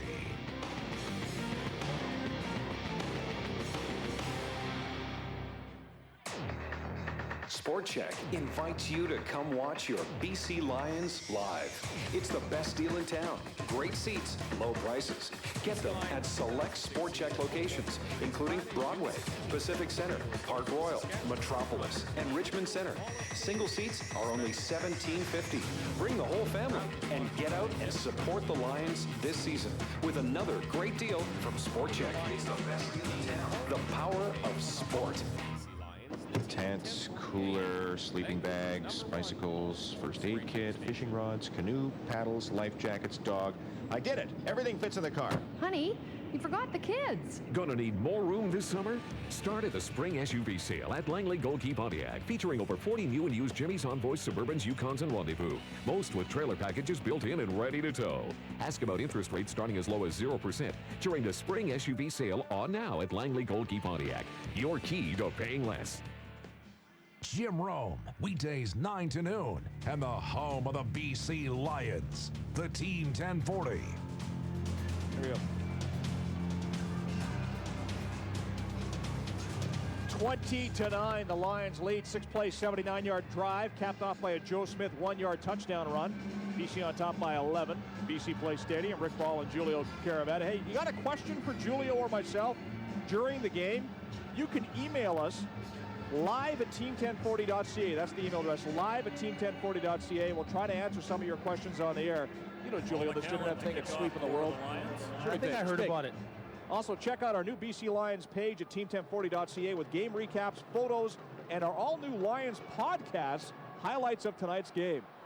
Stampeders get the ball out to the 36 on the kickoff after the BC touchdown, and that's where the offense will start for Calgary. 1st and 10 from their own 36-yard line. Javi Glad on the tackle. I don't think he's taking too many plays off.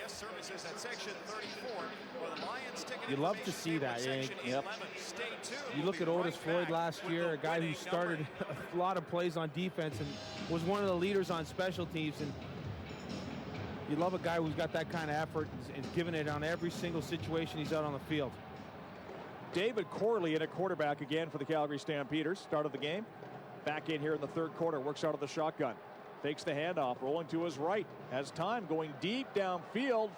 The ball is incomplete off the fingertips of the intended receiver right along the sidelines. Anthony Bright inside the BC 40-yard line.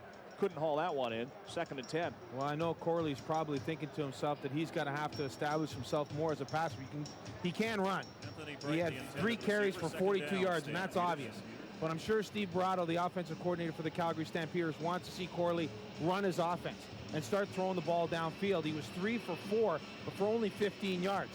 So he's got to start making the right read and throwing the ball downfield. 2nd and 10, Stamps at their own 36. Corley over center. Barking out the signals. 5 receiver set. Drops straight back. Lions blitz. Corley has time. Goes over the middle. It's incomplete off the fingertips of the intended receiver, Darnell McDonald, out near the midfield stripe. Ball falls to the turf. It will be 3rd and long. On comes the punt team. One thing interesting about calling games of the preseason, Julio, is that normally, now in the CFL, you're allowed to dress 42 players. So normally you get 82 players dressed for a football game. There are 126 players dressed tonight. If we kind of stumble over a name here and there occasionally, our apologies, but we got 128 guys down there. Burkdale's on to punt for the Stampeders. Wiley King and Jesse Hendricks back to return for the Lions, and they go at King again. He's had a couple nice returns, but he's dropped a couple too. This time makes the catch at his own 30. Wants to get outside, going backwards. Now he gets the corner to the 20, 25 to the 30, and he's brought down from behind at the 34-yard line. Just a 4-yard return. He ran about 70, but he went backwards before he turned to that field, and he gets brought down at the 34. Looks like he might have pulled a hamstring. He's holding that hamstring too, but Alexi Boenge, the first-round draft pick of the BC Lions in 05 from the University of Kentucky. Big fullback, and he's going to be a player as well. Wally Buono excited him. For a guy who's playing in his first CFL game, smart move. He had to just get in front of a guy on making a special teams block rather than hitting the guy from behind. He just got into his way enough. 1st and 10, Lions at their own 34. Jarius Jackson out of the shotgun at a 5-receiver set. Hands the ball off inside to Joe Smith. Nice cut back to the 40. 45 to the 50. Joe Smith over midfield. Down to the Calgary 51. Nice run for Joe Smith.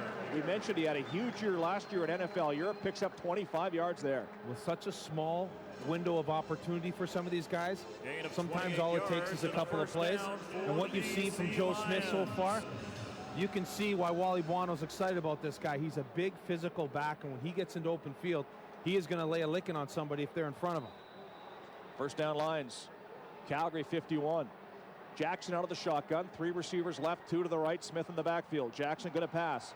Quick pass to Smith out of the backfield at the 48. Trying to make a move, gets to the 45. Looked like he had a face mask penalty on Calgary as well as he's brought down at the 44-yard line. So BC should have a 1st down once the penalty is tacked on. Yeah, Joey Bose is going to get called for the face masking penalty. 4 catches, 36 yards for Joe Smith. The touchdown are 4 runs and one catch for 6 yards. 4 carries for 36 and a touchdown in there. And it is a face mask on the Calgary Stampeders. So, you know, it's interesting. Antonio Warren was not very happy this week. He's one of the key guys from this football team going into his option year who has not had his contract extended. And he said publicly, look, I don't think I'm in the long-term plans for the BC Lions. But you look at all the good running backs they brought in, and you've got to wonder. Well, look at around the league, Rick. There's a lot of good running backs. There's a lot of good running backs running around out there.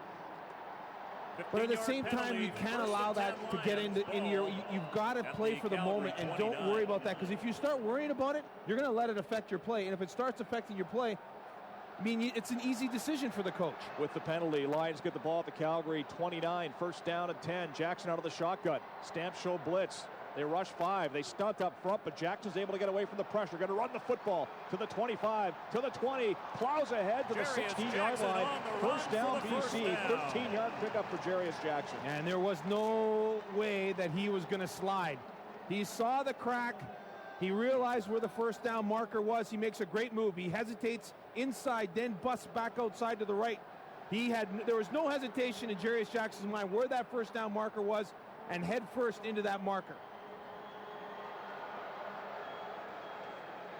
One thing, I mean, the Lions fans love watching Casey Prater. Such a great athlete. Jarius Jackson is a great athlete, too. This guy can run. Strong as an ox. First down, Lions. Calgary 16-yard line. 7.5 minutes left in the third quarter. 20-9, BC leads. They're inside the Chevy drive zone. Buck Pearson at quarterback now as he throws out to Joe Smith, who dropped the football on the swing pass. It goes incomplete. Now Jackson comes back in. I wonder if he had an equipment problem. Yeah, that's probably what it was. It had something to do with his helmet or shoulder pad or something like that. He races to the sideline and gets Cato to fix him up and back onto the field. He wasn't hurt because he came right back out again, but Buck Pierce comes in for one play, throws an incompletion, although it was Joe Smith who dropped the ball. And Jackson's back in quickly down to Scott Rintoul on the Calgary sideline. Scott? Well, it looked like the Lions had a touchdown pass there. Paris Jackson takes an outside release on his fade pattern there. That's where Jarius Jackson was looking. He wanted to go end zone on that play, but Jackson released inside and got picked up by the cover 2. Jackson out of the shotgun, 2nd and 10 from the 16, and the flags fly before the play is down before the snap underway, and they're going to stop it. Jackson completed the pass to Claremont, but the whistles blew first, so it'll be 2nd down. Wait for the call on the penalty. Ref's mic not working. Procedures the call on BC, so 2nd and 15 Lions. As the wave rolls around BC place. Wasn't that long ago, Julio, the thought of actually having a wave at a preseason game here would have been laughed at. This is unbelievable that they've got this kind of a crowd for the first preseason game. It just goes to show you. Expected 23,000. They got to be close.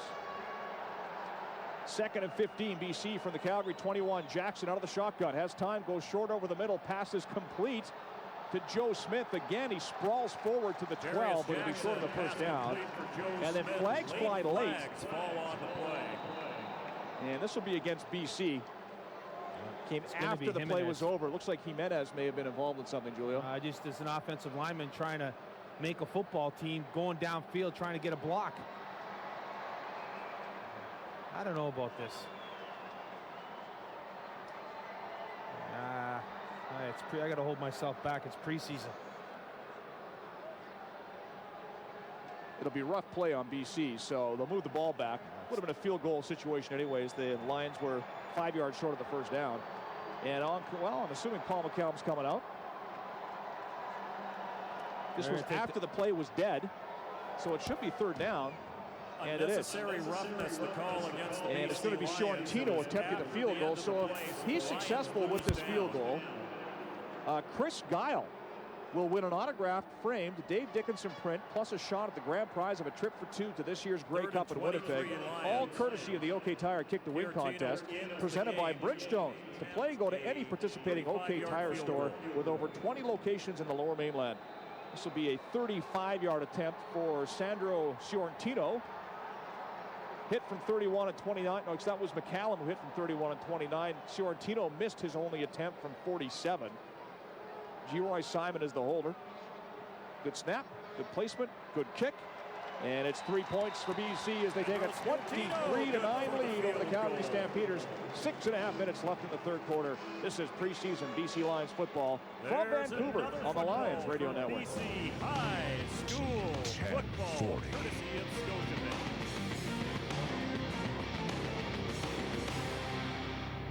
Not Not only can the Auto Trader set you up with your dream car, it might also set you up with the ultimate BC Lions road trip.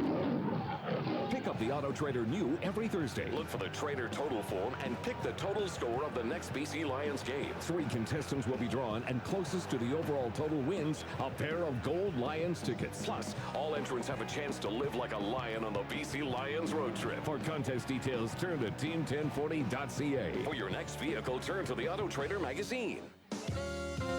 Right now at Ricky's All Day Grill, they're loading up the cooler and hitting the beach during their annual Surfside Grill event. Okay, so they're not actually taking the restaurant to the beach, but they are bringing the beach to Ricky's with such savory summer favorites as their Surfside Benny, 2 perfectly poached eggs, spinach, smoked salmon, and cream cheese on a toasted English muffin with hollandaise to die for. This is your home for Lions football, the Team 1040. Pedro Scartino to kick off after his success. 23-9, the Lions lead the Stampeders. Ryan Thelwell a little banged up. Let's go down to the sidelines. Jeff Leyland. Jeff, what's the latest? Yeah, thanks, Rick. I just talked with him. He's return in this game. He says it's a sprained MCL. That play back in the first half where he got the face mask, he's got ice on it. He's not in too much pain, but just frustrated. The injury this early on, sprained MCL, guys. Ryan Thelwell, Lions receiver. Scartino about to kick off after he was good on that field goal. Has the ball teed up at the 35-yard line. Puts the right foot to it. Nice deep kick. Stampeders get the ball to the 20, 25, out to the 35-yard line, out to about the 37 before the returner, Cedric Williams, brought down. 63-yard kickoff, 25-yard return. Here comes the Calgary offense, and quarterback David Corley still out there for the Stampeders, who trail this game by 14 points. Calgary 37.5-yard line. Well, we won't see Henry Burris till the 4th quarter, where he's expected to play with the first team offense.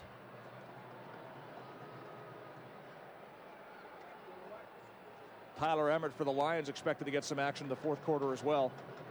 Corley over center, drops straight back under pressure, gets the pass away. It is complete on the near side. Grabbed by Darnell McDonald, who had to go back to get it, and as a result lost yardage and winds up with about a 5-yard gain before he's brought down on the play. Among the tacklers, Manny Sanchez. Injured BC Lion on the football field. Ryan Phillips down on his back at about the 38. So after tonight, Julio, the Lions go back to practice, and then they're in Calgary next Thursday for their final preseason game, and that'll be our next broadcast on the Team 1040 and across the province on the Lions Radio Network. I talked to Wally Buono about this earlier today, and he agrees with me. I think it'd be great if the CFL added a 3rd preseason game. It is so hard to evaluate guys in 2 games, because really you've got 1 game and maybe a quarter to do it, because for the last 3 quarters of the 2nd game you like to get your first team in there and get them tuned up for the regular season. So that's why you see so many guys fall through the cracks who maybe get cut by a team and then go on to have great careers somewhere else. Just impossible. You're going to miss guys when you only have that much time. Well, what happens too is that they come to training camp, and after the first 3 days, the guys who are making the impressions have already risen to the top. They already know. And then so what do they say? They say, well, we're just going to have to wait till the lights come on and the bullets start flying for real to see if this guy can play. But really, he's going to come into a game like this, and he's going to be lucky to play a half. And the kind of situations that he plays in, is he playing in the right? Who's he playing with? Is he playing with a guy who's not going to make the team? So who's he surrounded by? All those things are a factor when you look at a guy. And you're right, if they had a game just like this would be the first, to let them all play a full game. You're not even going to play your starters at all.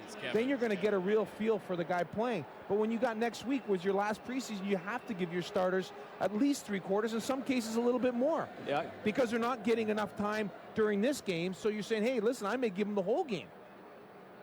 Ryan Phillips off the field. 2nd and 6, Calgary at their own 41. Inside 6 minutes left in the 3rd quarter. BC up 23-9. Corley out of the shotgun. 5 receiver set, flags fly. Corley gets the pass away. It's deflected and picked off by Mark Washington at the 48. Nice interception. Washington reaches over the shoulder to make the catch, but there is a penalty flag down in the Calgary backfield. holding Stampeders. The Lions will decline, and the BC Lions get the football on Mark Washington's interception. Yeah, it's a heads-up play by Mark Washington, just following his receiver across the field, but Corley's ball gets tipped and intercepted. That Calgary offense is staying on the field, though. Maybe offsetting penalties offside against the Lions. BC so number the Lions 94. get called for offside. It stands for holding, and Calgary they'll replay the down. We're going to repeat the down after they move the ball back. 2nd and 11, Calgary. Mark Washington moved. We talked about this early on in the game. He's moving positions. He was the weak side halfback and now has moved to where Ryan Phillips played, to the strong side halfback, where Corey Banks now slides into that weak side. What you'll probably see is Phillips and Tony Tiller are going to be the nickelback, and you're going to see a lot of those guys on special packages that Dave Ritchie's got ready for the season. 2nd and long, Stamps 11 from their 36-yard line. Screen pass. Nice execution by Calgary. Should get the first down, and does as they get the ball all the way out to the 54-yard line. Wes Cates, the running back out of California, making that catch and running for 18 yards. So Calgary on 2nd and long, able to get the first down out near the midfield stripe. Sebastian Colbus, the free safety, coming in and making a tackle. Some of those young defensive linemen have got to feel that out a little bit better. Sometimes when you get that free pass to the quarterback, your eyes get big and you think you're going to lay the hammer on the quarterback, and really this is setting you up for that screen.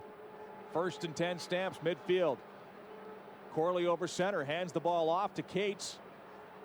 Twisting and turning over the midfield stripe to the BC 51, so he picks up close to 5 yards in the play.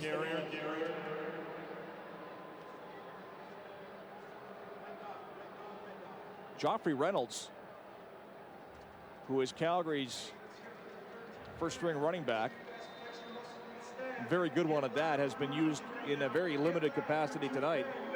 I think there's no doubt he'll be the guy, and the Stallings looks pretty good too, so Wes Cates better do something special here. Picks up 5 on that play. 2nd and 5 from the BC 51. Stamps go empty backfield. Bad snap. Corley picks it up back at the 47-yard line under pressure, gets away from it. Now he's going to run. Lots of room. Corley for the first down to the 40, 35, and he slides down at the 31-yard line.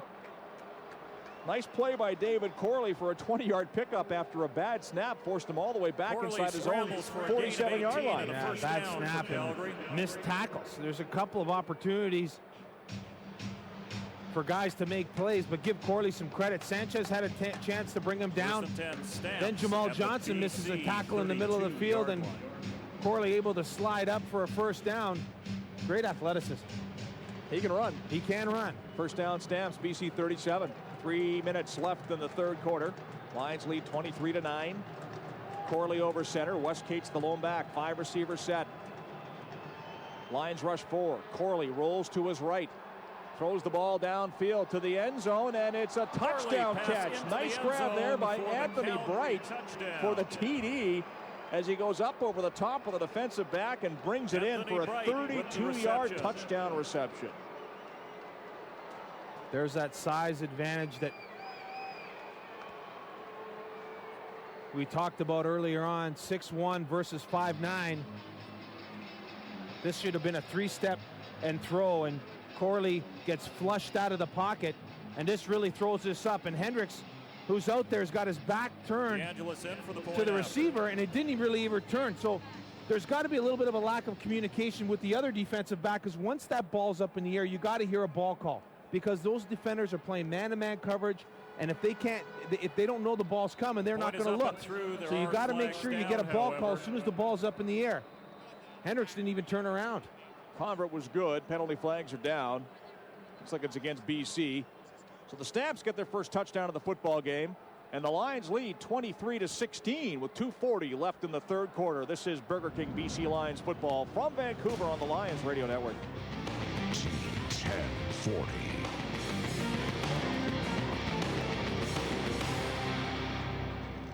A nice pass is good. A nice BC Lions pass is better. Dickinson with time, pump fake, throws the ball deep, has Simon at the goal line. Simon, touchdown! This season, for every BC Lions passing yard completed, Silence Restorations will donate $2 to the BC Children's Hospital Foundation.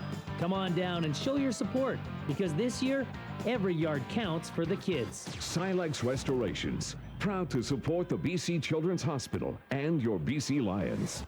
Men, tired of being the tough guy? Out of touch with your feelings? Well, this Friday, experience the Sensitive Man Workshop. Join us for classes on tenderness, healing from within, emotional fragility, and hugging. If you're ready to open your heart, you just might find... You need some football! BC Lions football. Home opener versus Saskatchewan. Friday, June 16th. For season tickets, call 589-ROAR. Hey, this is Brent Johnson, and you can hear me all season long on the home of the BC Lions, the Team 1040.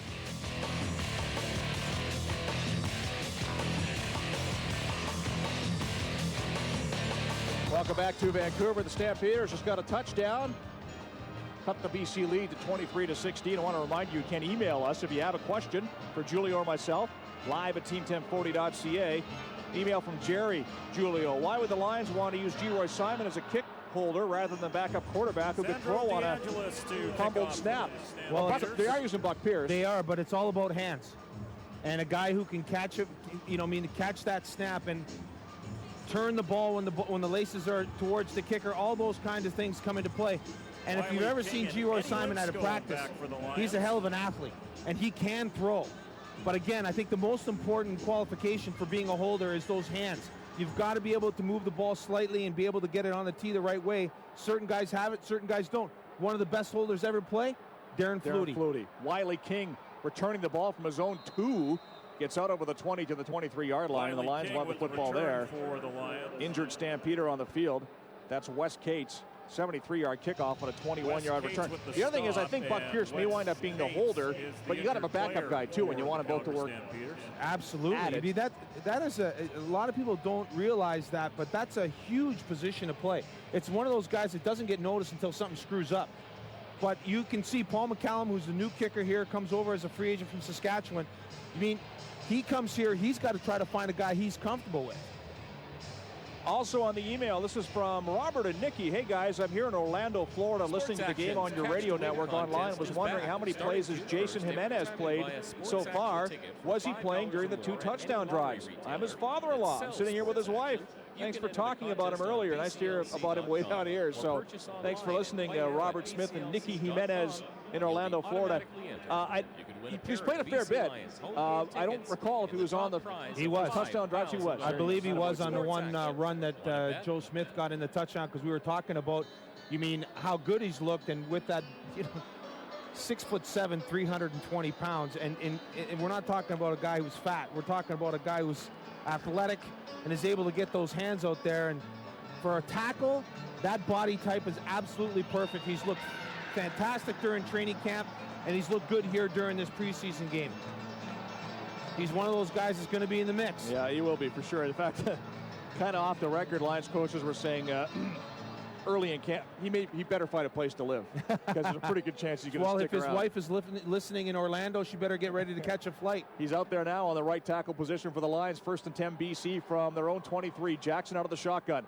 Rolling right, gets hit as he throws, and the ball goes incomplete, and he got decked on that play as he threw the football.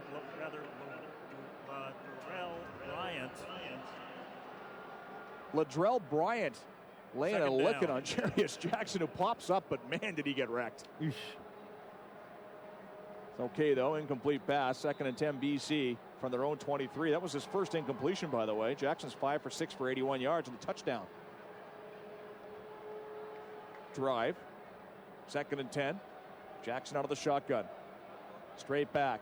Deep downfield. Has a man open and overthrows him. Just overthrows him on the near sideline as the ball goes incomplete. Jackson that pass was intended for Jerome Eason, and he was open. It's what happens when you've got a strong arm. You try to get the ball down there on a line because you see the receiver open, and you have the strength to throw it. If Jarius Jackson just simply throws that ball with some air underneath it and allows Eason to run underneath it, he's got himself a big touchdown. Paul McCallum's 3rd punt of the football game. He stands back at his own 10 to take the snap. Inside 2 minutes left in the 3rd quarter. Lions on top, 23-16. Preseason CFL football from BC Place Stadium. BC Lions, Calgary Stampeders. Nice kick by McCallum. High, deep, taken at the 35-yard line by the Stampeders.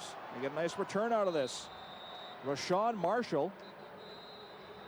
There is a flag down on the play as he gets the ball out near the midfield stripe. Paul McCallum down to the Calgary sidelines. Here's Scott Rintoul. Scotty, what do you got? Hey guys, they always talk about defenders seeing red. Well, with Brian Clark, it's literally true.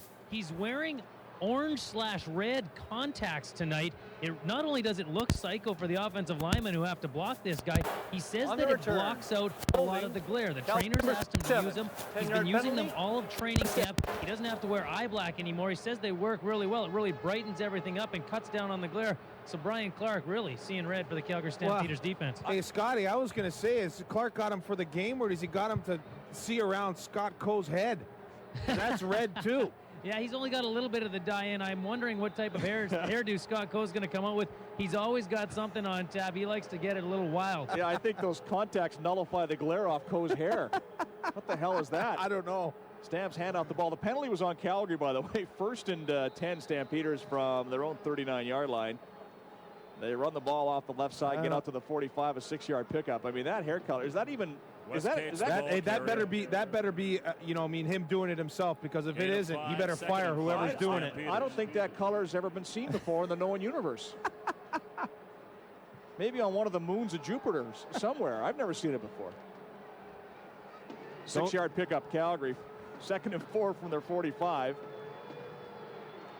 David Corley over center, drops straight back. Gets some time. Now he's going to roll to his right under pressure. Corley looking for that first down marker. Won't get it. Flushed out of bounds by Naughton McKay-Loescher, about a yard shy. Well, Corley's got that first read right now is to run. You can see it in his eyes. He's not looking downfield at all. 6 carries for 66 yards for David Corley, the Calgary quarterback, and he's closer to the first down marker than I thought. Looks like he's about a foot shy, so I'm sure Calgary will go for it. 39 seconds left in the third quarter.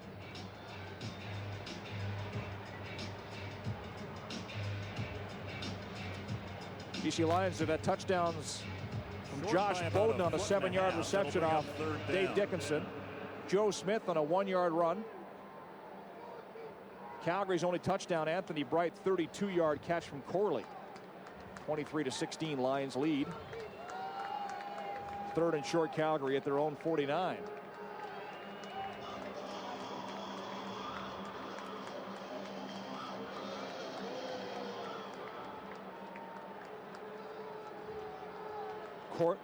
Short yardage unit out there for the Calgary Stampeders. 3rd and a foot. Corley keeps. Didn't get much, but he should have enough for the first down. Let's go down to the Calgary sideline. Scott Rintoul. Scotty. All right, you guys wanted to know about Scott Coe's hair and what color it actually is. Scott, explain what you got going on there. It's a little bit of a mixture of I don't know what it is, and I sweat it all out. It was red before camp, though, you were telling me. It was red for the first day of camp all the way till about day 4, and then it started this mixture that I have now. And what do we expect to see for the season? Oh, come on now. I can't divulge those secrets. We'll have to see on opening day. Thanks, Scott. No problem. I don't know if that's good whether your sweat turns your hair a different color. You may want to see a doctor. 1st and 10 Calgary from their own 50. They hand the ball off up the middle to the 55. That's a 5-yard pickup. Wes Cates back in, I think. Left the field earlier with looked like a sore ankle. And that was him with the carry for a 5-yard run on the final play of the third quarter. And that will do it. So after 3 quarters of play, the Lions lead 23-16. Calgary with the ball in the midfield stripe. The 4th quarter's next. This is Burger King BC Lions football from Vancouver. Team 1040.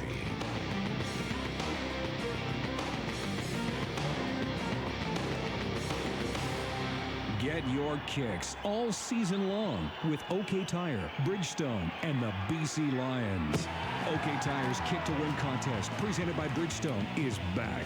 Each quarter of every Lions game after a converted BC field goal, eligible fans will get a shot at winning an autographed, framed Dave Dickinson print and a chance at the grand prize of a trip for 2 to the Grey Cup. For details and contest entry, visit participating OK Tire locations. With over 20 locations in the Lower Mainland, there's an OK Tire to serve you. Inspired by the classic beachfront barbecues of the 60s, Ricky's All Day Grill presents its annual Surfside Grill event, a distinctive summer menu infused with the flavors of the West Coast, including their signature West Coast quesadilla, featuring smoked salmon, tomatoes, grilled peppers, pesto mayo, and 3 types of melted cheese in a salsa tortilla. Ricky's Surfside Grill event. Serves up, dudes. Ricky's, put us to the taste. Terry McDonald and Scotty Renzel. Mornings and the home of the BC Lions, the Team 1040. Welcome back to BC Place Stadium. Rick Ball and Julio Caravetta as we get set for the 4th quarter of the Lions Stampeders. BC on top 23-16. Burger King BC Lions football sponsored in part by Langley Gold Key Pontiac, the Edgewater Casino, and the Province. And after 3 quarters of play, the Lions have passed for 248 yards. At $2 a yard, that's $496 donated to help the kids at the BC Children's Hospital Foundation. On behalf of Silex Restorations, for commercial renovations and restorations, British Columbia has trusted Silex Restorations for over 20 years. On the email, should the league consider playing an extra exhibition game at an alternate site? Like in Victoria or Saskatchewan and Saskatoon, some Eastern teams playing 2 games in the Maritimes. Love that. That's a great question. Sell the league in non-CFL markets, get an extra game in. I love the idea of going to Victoria. 2nd and 5. Calgary Stampeders from the midfield stripe. Bunch of movement. Looked like both teams may have jumped early. And Corley winds up getting sacked all the way back at his 45-yard line, but I'm pretty sure we'll do this all over again. I like that idea of playing exhibition games. Or here's another idea. If you don't want to have 3 exhibition games, have the 2 preseason games, maybe a controlled scrimmage between 2 teams. Yeah. Well, that's something that's in a market like Victoria or Kelowna. Well, you want to know? You know what it is? It's just it's simple. It's just the same reason as why the league doesn't have a drug policy. Money. I heard, Dave was talking about that in the afternoon show, and I can't agree with him more. But at the same time, it's about money. If you're going to have a drug program, you better be prepared that if you catch somebody, what are you going to do with them? Suspend them. And do what? Rehab them. Yeah. And that costs money. Well, the other thing about drug policy, by the way, it was offside BC, so Stamps get the ball at the Lions 50 and a first down. Let's be honest. Would baseball have a drug policy or the NHL have a drug policy if the U.S. Congress didn't put pressure on them? I doubt it. I don't think the U.S. Congress is too worried about the CFL. Cates out of the backfield. Nice run off the right side. Gets inside the BC 40. Still going all the way to the 35-yard line. West Cates. But again, you're getting back to the email question. 15-yard pickup. It's a brilliant idea, but it won't happen, especially the controlled scrimmage. And hey, during the middle of training camp, if you were able to bring the Calgary Stampeders into Kelowna and have a controlled scrimmage or have a couple of days of, a controlled practice, they do that. That's what they do in the NFL. It's great because they don't get tired of playing against one another because, again, it's all about evaluating, right? How do you evaluate receivers and DBs when they're running against the same guys every single day? 1st and 10 Calgary, BC 35-yard line. Corley over center. Hands the ball off to Cates, who's looked pretty good. Run out of the backfield, gets about 4 yards on first down. Again. 2nd and 6 Stampeders. Ball to the BC 31-yard line. All right, on the email again. Down by Matt Kirk. Good day. Great to be listening to your preseason broadcast via live internet radio in Cairns, Australia. I'm a huge Lions fan and predict good things this season. Can I please get a bumper sticker for my car here in Australia to help fly the Lions flag? That's from Brad. Cheers, mates. This thing on the World Wide Web. This internet thing is here to stay. I think it's going to catch on. I really do. 2nd and 6, Calgary. Pass deep downfield for Rambo is knocked down at the goal line. Almost picked off on the play by Jesse Hendricks. Corley's pass. It falls incomplete. This is a great play by Jesse Hendrickson, and we talked about playing zone and recognizing routes and reading through the quarterback's eyes. And this is exactly what Hendricks does. He's the corner, and he goes completely off his sideline or his area because he reads through the quarterback and jumps into that seam and should have had an interception. Back down to the Calgary sidelines. Scott Rintoul. Scotty. Yeah, he really should have had an interception on that play, Julio. Crowley saw what he wanted. He got zoned. He had a seam going down the middle of that 3-deep zone by the Lions. He just simply underthrew the ball. He put that ball another 10 yards down the field. Kenyon Rambo celebrating a touchdown right now. And you know what, Scotty, too? He's got to almost put that ball on a rope and quicker. It's either one or the other. Either he got to throw it right away at 15, 20 yards into that hole, or you're right, he's got to throw it high and deep so he can run into it. Yeah, he did a nice job of looking Sebastian Clovis off, but then he's got to put that up. DeAngelis with a 44-yard field goal attempt puts it wide. And this is Wiley King coming out of the end zone. Trying to get outside. Does. Actually, it's not Wiley King. It's Jesse Hendricks, who just knocked that ball down, then runs back a missed field goal all the way to the 31-yard line before he's knocked down on the play. Been a busy man. So BC first and 10 from their own 31. The Lions leading Calgary 23-16. 12:48 left in the fourth quarter. Burger King, BC Lions football from Vancouver on the Lions Radio Network. T1040.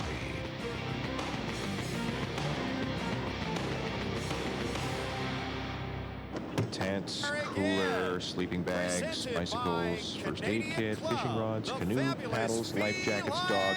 I get it. Everything fits in the car. Honey, you forgot the kids. Gonna need more room this summer? Start at the spring SUV sale at Langley Goldkey Pontiac, featuring over 40 new and used Jimmy's Envoys, Suburbans, Yukons, and Rendezvous. Most with trailer packages built in and ready to tow. Ask about interest rates starting as low as 0% during the spring SUV sale on now at Langley Goldkey Pontiac. Your key to paying less. For golf vacations close to home but miles from ordinary, tee it up at the Quayout Resort and Conference Center. Just east of Kamloops on Little Shuswap Lake, Quayout is an easy drive to some of Kamloops' best courses: Sun River, Sun Peaks, River Shore, and the Dunes. Stay and play packages are available. Come enjoy great golf and then relax lakeside and enjoy everything Quayout Resort has to offer. For more details, check them out online at QUAAOUT.com. Your home for Lions football. This is the Team 1040 Sports Radio. And coming soon.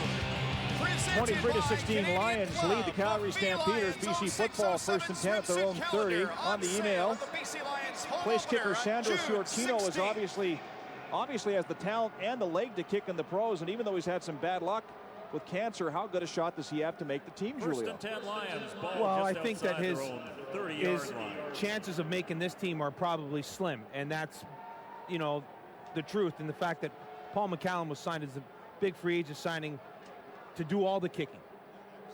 We'll get back to that in a second. Jarius Jackson hands off the football to Joe Smith, finds some room off the right side and gets a first down and a 14-yard pickup all the way out to the 44. He has looked really good. Oh, Joe Smith has. Absolutely. Oh, get back to Ciortino really quick. But if he could punt, and that's what he has to work on, because but at the same time, if you're not going to make this team, he's showcased himself very well because he's had a good training camp. He's played well here tonight. He's obviously got the leg strength to play. It's just a matter of finding the right situation to play in. Joe Smith's had 5 carries for 39 yards. First and 10 BC, just shy of their own 45. Jarius Jackson out of the shotgun. 4 receivers to the left side of the field. Jackson straight back, under pressure, gets away from it. Now he's going to run, steps up to the 44-yard line, picks up 5 yards on the play, and a flag flies late. So Jackson in trouble, found enough room to pick up 5 and draw a penalty flag. Gotta love those offensive linemen when they see their quarterback running downfield, trying to get a block. Okay, BC on the Stampeders. Okay, we're going to go up 15, give you a first down. 15 yards.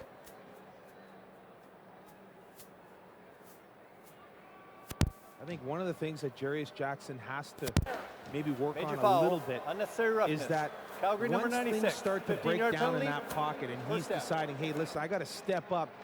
One of the great things that Casey Printers did and Dave Dickinson does as well is that once you get into that mode where you break contain, or you've now started to break down that defense, is continue to look downfield, because that's where the big plays are. Because once a quarterback starts to attack the line of scrimmage, those linebackers now have to come up and respect the fact that he's going to run. So that opens up some nice big holes in behind him. Printers was so good at running and then passing. That's where he was. And there's where huge plays downfield. With the penalty, first down Lions at the Calgary 46-yard line. Jackson out of the shotgun, straight back, over the middle, incomplete, bounces off the chest of the intended receiver and falls to the turf. Chris Bush for the BC Lions. I think he was surprised that ball got there. It came through a couple sets of arms right into his chest. Penalty flags on the play, by the way. It almost stuck right in his helmet because that thing was coming. Yeah, just an example of that arm strength by Jarius Jackson. It was a difficult catch because it did come through a couple of sets of arms. Holding on BC the call. Burger King BC Lions football sponsored in part by the Auto Trader, your Toyota BC dealers, OK Tire and Bridgestone. Back down to the Calgary sideline with Scott Rintoul. Scott. Jarius Jackson showing his arm strength there, fellas, but he's missed the under route on both plays. That time it was TJ Ackery who came on a quick little under over the middle. The play before it was Chris Bush. If Jarius Jackson picks up the blitz earlier, if he gets the recognition, he hits that under and the Lions have a big gain. Hey, Scotty, again, talking about stepping up into the pocket. If he recognizes that once he steps up, there's a big play. 1st and 20 from midfield for the Lions. Jackson straight back out of the shotgun. Under pressure, gets away from it. Now he's running, steps out of a tackle, gets to the Calgary 47. So he gains back almost all the yardage lost on the penalty. It'll be 2nd and 11. BC. We talk about managing a game, and that's what Jacques Chapdelaine, the offensive coordinator, wants to see from his quarterbacks. Hey, if it's a blitz situation, you have to check down to your receiver that's going to be open. And that's all part of managing a game. And it seems to me like Jarius Jackson right now is a little bit flustered because every time he sees to drop back, he's not looking downfield rather than he wants to run. 2nd and 11 Lions from the Calgary 47-yard line, excuse me. Jackson out of the shotgun with time over the middle, almost picked off. Pass incomplete, knocked down by as the ball was knocked to the turf. Cornelius Anthony on the coverage, and Jackson going over the middle, dangerously close to throwing an interception on that play. Well, again, it's a case of it is a dangerous throw from Jackson, but again, you don't know whether or not that receiver is supposed to cut in front of that linebacker or is he supposed to sit in front of him. You don't know what that route's supposed to be. It looks bad on the quarterback, but sometimes that's the receiver's fault. Paul McCallum back to punt for the BC Lions. Stands back at his own 50. One receiver back for the Stampeders. Callum gets the kick away. Trey Young takes it at his own 10, or excuse me, that's Roshan Marshall. He gets nowhere, dropped at his tracks at the 10-yard line. Penalty flag on the play, 37-yard punt and no return with a penalty flag on the play. No yards. 9:49 left in the fourth quarter. BC 23, Calgary 16. Stampeders have the ball. When we return to BC Lions football from Vancouver on the Lions Radio Network. Team 1040.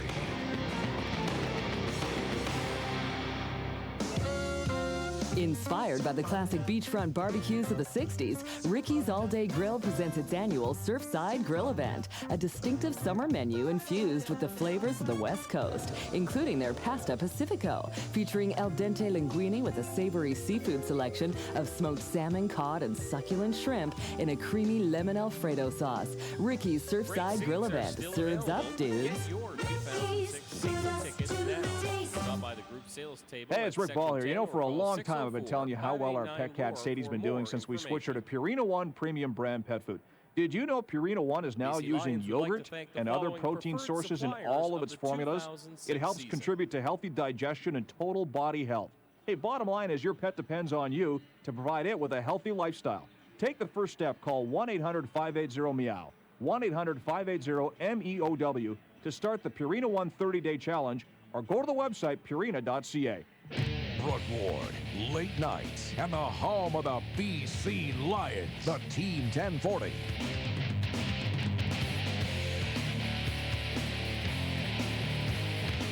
Welcome back to BC Place Stadium, where the Lions lead the Stamps 23-16, 9:49 left in the fourth quarter. Let's go to the BC sideline. Here's Jeff Leyland. Jeff? No Jeff. All right, Calgary football at their own 27-yard line. Henry Burris going to the game. And Julio, you were told that Burris will play, well, the final 9-10 minutes of this game, and then the first 3 quarters of next week's game in Calgary. Yeah. So they'll get 4 quarters of the preseason. They get tuned up. Now look at the weapons of this Calgary team. I mean, they're playing tonight without Nick Lewis and Jermaine Copeland. You look at Elijah Thurman coming from Calgary, Darnell McDonald. They got Scotty Anderson, who played 3 years with Detroit, trying out. I mean, it's just crazy, the talent they have at that position. And right now, you've got their first team offense. Burris under pressure on his first snap, and he fumbles the football deep in the backfield. Loose on the turf. Who has it? Henry Burris fumble. Lions say they have it. The referee's pulling guys off the pile, and it's BC football at the Calgary 25-yard line. And Burris under intense pressure on his first snap, had it swatted out of his hand. And the ball's picked up by the Leos, but there's a penalty flag all the way back near the midfield stripe. So this may be coming back, and I think it is. Too many men? Pass interference? No, I was going to say too many men. Maybe. Somebody's going off. Too many men on the field. There you go. BC 10-yard penalty. First down. Good eye, Julio. So, well, so much for the fumble. I was just about to say, really, Henry Burris is getting into the game right now. They've got their entire first-team offense right now going against probably what? Some of the guys that are second, third on the depth chart? So the Stamps offense should be able to do some damage here, you would think. I would think. Too many men called against BC, nullifying the fumble recovery. It's first down Calgary at their own 37. Burris, high snap, dropped it. The ball loose again, and he has to dive on it at the 30. Henry Burris with so the fumble. Two forgettable plays for Henry Burris into the football game. Well, he's been standing on that sideline for a long time. That's why I'm just not big on having your starting quarterback come in the fourth quarter. I just think that he's been sitting around too long. You get him to come in the first quarter or the beginning of the second quarter for a couple, 3 series, and then get him out of there. Second out of 15 Calgary from their own 31-yard line. Burris out of the shotgun. 5 receivers set. 3 to the wide side to his right. 2 to the left. Lines show blitz. They back out of it. Rush 4. Burris completes the pass over the middle, but short of the first down as he hits Darnell McDonald up at the 45. He'll be 2 yards short. Will be short of the first down. So 3rd and 2 Calgary at their own 45-yard line. We'll see what they elect to do. Looks like they put the punt team out there. Burkdale's will punt the football for the Stampeders. Wiley King going back to his turn for the BC Lions. Burkdale's into punt for the Stampeders.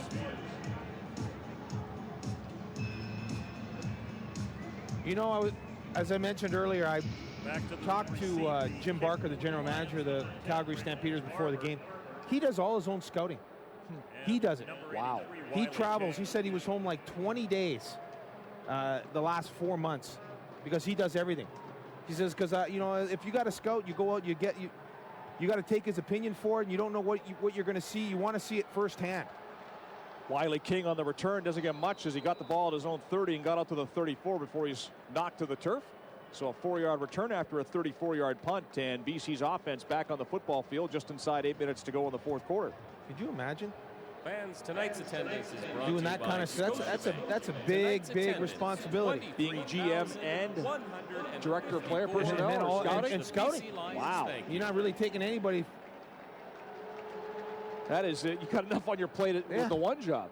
23,154 for a preseason game tonight at BC Place.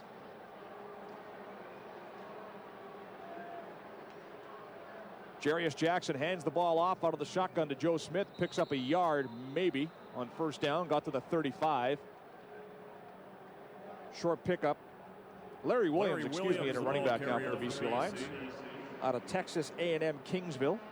No gain. Second down and 10 Lions. And Mariah Farrell nosing the 35. Is at that right tackle.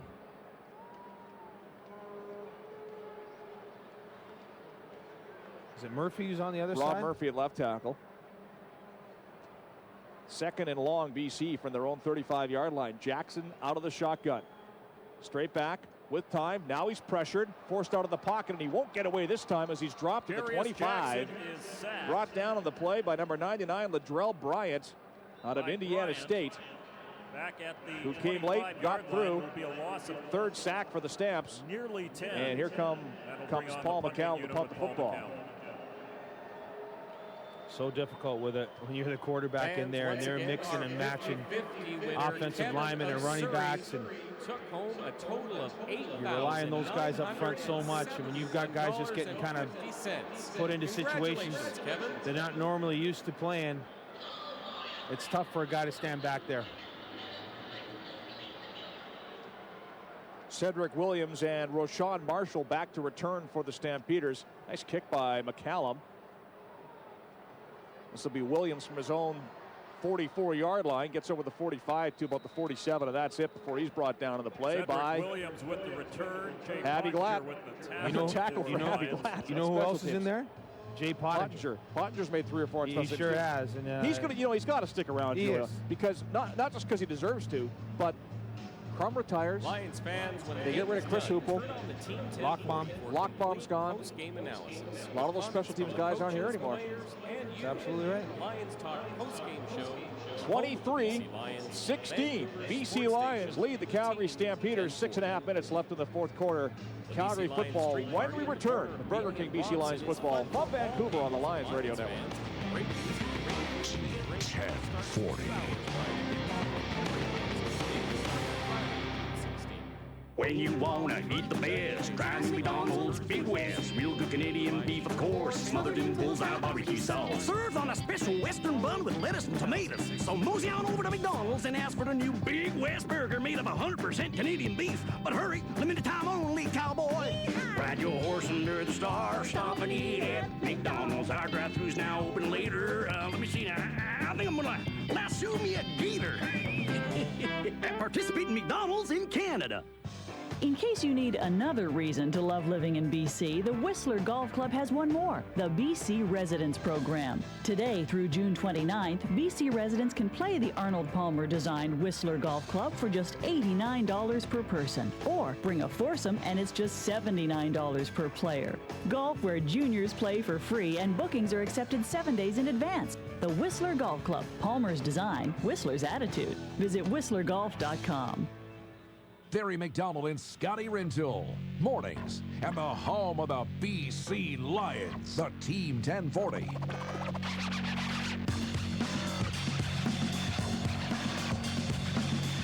First down, Stampeders from their own 47. Henry Burris, a quarterback, stands over center. 2 backs in the backfield as they go with 4 receivers for one of the rare times tonight. Burris runs play action, rolling to his right, under pressure. Throws the ball downfield, and it is caught but out of bounds. So incomplete. Anthony Bright laying out to make the catch, but he falls out of bounds. 2nd and 10, Calgary. Hey, today's 3 Trader Total contestants are Lorian Orr, who guesses 45 combined points tonight. John Devlin, who guesses 53. And Brian Maitland, who guesses 50. Whoever's closest to the total wins a pair of gold BC Lions tickets courtesy of the Auto Trader to be given away in the post-game show. For your next vehicle, turn to the Auto Trader, new every Thursday. Right now we have 39 points on the board. Lions up 23-16. 2nd and 10, Calgary from their own 47-yard line. Burris goes empty backfield, works out of the shotgun. 3 receivers either side. BC shows a 4-man rush, and that's what they bring. Burris straight back, throws to the near sideline, caught by Anderson. Close to first down yardage, got 1 foot down. It should be a first down. Henry Burris pass. Let's go down to the sidelines. On the BC side, here's Jeff Leyland. Jeff. Thanks, guys. Down here with Dave Dickinson. All the preseason you can want, but finally you're in a game situation, and you got in there. Yeah, for us it was good. Hopefully Thelwell's injury isn't too bad. We really got a solid O-line, especially those 3 guys in the middle, Angus, Bobby, and Kelly. So overall, it's been a good start for us. What about the entertainment of the backups? That's probably the bright spot in the game tonight. Jarius looks very good.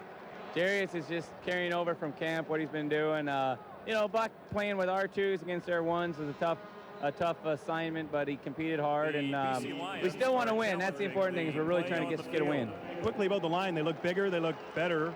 It's early, but how do you think of the improvements out there? Well, I didn't see as much as I will on film, but we are going to be better. There's no doubt. And you know what? They should get better, especially our tackles will learn a lot and watch the film and understand how the game works. And, I think we took a few too many sacks early, but overall, I think our line is better. You look like you didn't beat out there. You got out there with the first unit a little later, and, does it feel good to throw it in the end zone again, no?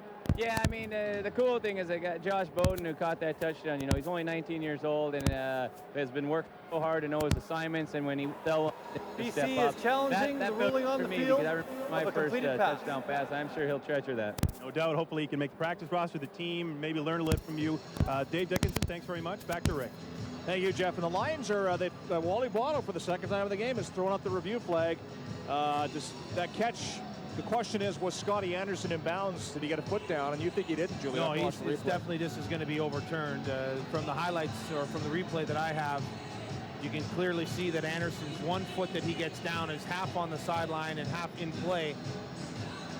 And this is obviously a reviewable play. And I talked to one of the officials who's here from the CFL and I asked him, are there any more cameras here than what the stadium feed is? And he said no. They obviously would have liked to have a full complement of cameras, but that's going to rely on the coverage by the TV networks during the season. But they said they're just going to use the stadium feed here tonight and try to run through it and see if they can do at least a makeshift job with what they got. Just at least figure out sort of the logistics of doing it. And then once they get the regular televised TV games during the regular season, they obviously have better angles. But you said I didn't see the replay, but the one that you saw in stadium was good enough to overrule the play. Let's check the Rosedale on Robson Suite Hotel out-of-town scoreboard. 2 other games in the CFL preseason tonight. Hamilton Ticats beat Toronto 31-3. Ricky Williams saw limited action. He had 4 carries for 7 yards. So anybody who thought Ricky Williams was going to run for 300 yards a game. Anybody who thinks that this league's a joke, I know, is in for a big surprise. Those guys that come up here and think that I'm going to run amok. Hey, Ricky Williams is a hell of a football player, but there's a lot of good football players that are up here. I think he'll have a good year, but it's not going to be as easy as people think it will be. Montreal beat Winnipeg 25-24. Let's get the call from the official on the replay. Upon review, play stand, there is possession with 1 foot inbound. And of course we can't hear anything, but I think he said the play stands. He said it was inbounds. I think he said the receiver was pushed out in the air. Montreal beat Winnipeg 25-24. Out-of-town scoreboard brought to you by the Rosedale on Robson Suite Hotel. Hey, you planning a trip to Vancouver to catch a game or a concert? Check out the Rosedale on Robson. Sweet deals on hotel and ticket packages. Go online to rosedaleonrobson.com. Got to be kidding. It took us 3 quarters and 10 minutes for you to look disgusted, Julio, with a call. You said earlier, hey, it's preseason. I got to calm down. Just relax. So it is a first down Calgary at the BC 53-yard line. 23-16, Lions lead. 5:46 left in the 4th quarter. Henry Burris, empty backfield, 6 receivers. Lions with 3 down linemen. Burris works out of the shotgun. Straight back, pump fake. Now he's under pressure on only a 3-man rush, but he gets away from it. He's going to run the football. Burris gets towards the sidelines. He's hauled down from behind, shy of the first down at about the 53-yard line. Nice tackle on that play by BC's Maurice Jones, who showed some pretty good wheels to catch up to Henry Burris. He's a guy that's looked very good during training camp too, but I think it's kind of been overshadowed by the battle between Jamal Johnson and Javi Glatt. But you're right, that's some kind of speed. 6-yard pickup for Henry Burris, 2nd and 4 from the Lions 46. Again, empty backfield. Burris out of the shotgun. Lions bring some heat. Burris dropping. Now he throws over the middle. Passes complete. Should be enough for a first down. The receiver dropped in his tracks as he caught the ball by Tony Tiller.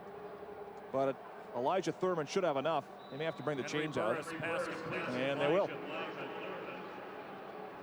Getting back to this Calgary receiving core, you look at the Lions receiving core, as good as it is, and it's good. You got Jason Claremont, Ryan Thelwell, who hurt his knee earlier in the game. He said it's only a sprain, but he's got ice on it, hasn't played since. But Claremont, Thelwell, Paris Jackson, I think, could be in for a big year. You got to throw in Tony Simmons coming back from that knee injury. They've got so many weapons. Well, when it comes to G-Roy Simon, how could I ever get him? But you look at the difference is that the Calgary Stampeders are going to go with 4 imports and only 1 non-import. Marcus Howell is going to be that non-import, whereas the Lions are 3 Canadians. 3 Canadians. Yeah, you're right. But you look at Calgary's receiving core, it's good. Oh. It is good. This is going to be a good football team, the Calgary Stampeders. It is a first down for the Stamps from the BC 43. Joffrey Reynolds in there, gets the handoff, but doesn't get much. Gets dropped after a short pickup. The other thing, too, I think, Rick, with the Lions and their receiving core, G-Roy Simon is going to be a lot better player this year. You know why? Tony Simmons will stretch the field. He's got a guy that's going to make him better. And I had that conversation with Jacques Chapdelaine. He said, hey, Tony Simmons is going to make G-Roy Simon better. And that's true. If you have a guy outside of you that no one respects, then everyone's going to focus in on you. 2nd and 8. Stamps. Burris clocked as he throws the football. Goes high in the air like a lame duck and falls to the turf as the pass was intended for Anthony Bright. But you're right. I mean, Simmons will make you, like you make me better, Julia. Rightly intended receiver. 3rd down. Speaking of which, on the email, this is from Steve in Abbotsford. Man, this is great. Great to hear you guys have the lines now until 2010. You guys do a fantastic job. Good chemistry between you. Keep up the good work, Steve Abbotsford. Thank you, Steve. Thanks a lot, Steve. Thanks, the Steve. Steve's been drinking. The other thing, too, is about being in a preseason football game is the fact that you're playing for a job maybe somewhere else. Good point. DeAngelis with a 47-yard field goal attempt. It's got the distance, and it's good. So Sandro DeAngelis cuts the BC lead to 4 with a 47-yard boot with 3 minutes and 34 seconds left in the 4th quarter. Lions lead cut to 23-19. Right across the league, everybody's been hearing about the receiving core that the Calgary Stampeders have. So you're not going to tell me that guys aren't, the GMs and scouts across the league aren't going to want to watch this film because they want to see, hey, they're not going to be able to keep all of them. And that's the same attitude you got to have on the other side of the ball. That if, you know, you've got to go out there and if things don't work out numbers-wise, that you're just in a bad situation, you got some veterans in front of you, you might be playing for a job somewhere else, because I can guarantee you that every single GM across the league are going to watch these games to possibly pick maybe that 1 or 2 guy off another roster. Gets back to what we talked about earlier, Julia. With only 2 preseason games, some good players get cut. Some very good players. I mean, the list is too long to even attempt to run down of guys who've been cut, who've gone on to have great careers on different teams. You're absolutely right. So DeAngelis with a field goal. Cuts the lead to 4, and he'll tee it up with a 35 to kick off.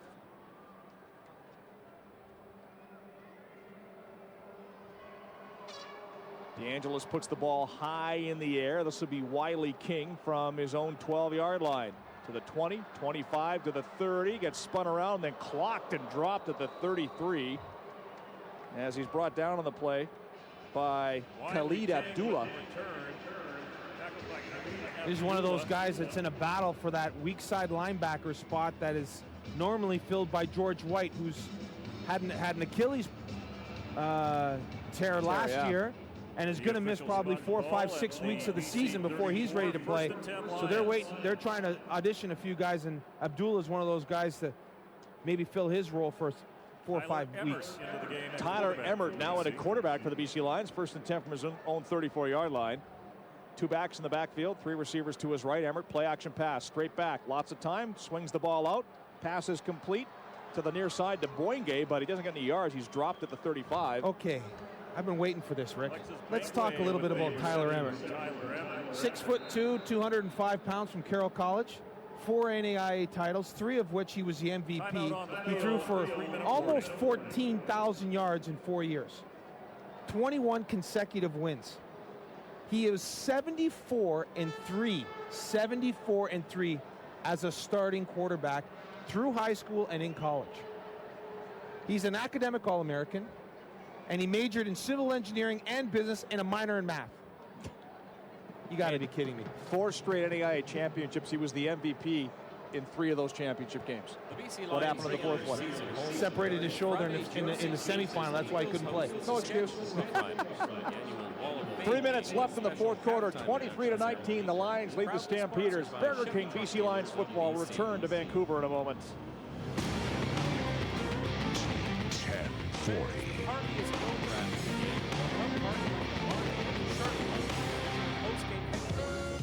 Right now at Ricky's All Day Grill, they're loading up the cooler and hitting the beach during their annual Surfside Grill event. Okay, so they're not actually taking the restaurant to the beach, but they are bringing the beach to Ricky's with such savory summer favorites as their dockside dinner, a tender grilled strip loin and a skewer of maple glazed salmon, served with roasted potatoes and seasonal veggies. Irresistible.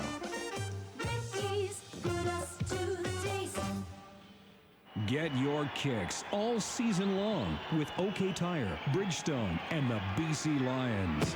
OK Tire's Kick to Win contest, presented by Bridgestone, is back. Each quarter of every Lions game after a converted BC field goal, eligible fans will get a shot at winning an autographed, framed Dave Dickinson print and a chance at the grand prize of a trip for two to the Grey Cup. For details and contest entry, visit participating OK Tire locations. With over 20 locations in the Lower Mainland, there's an OK Tire to serve you.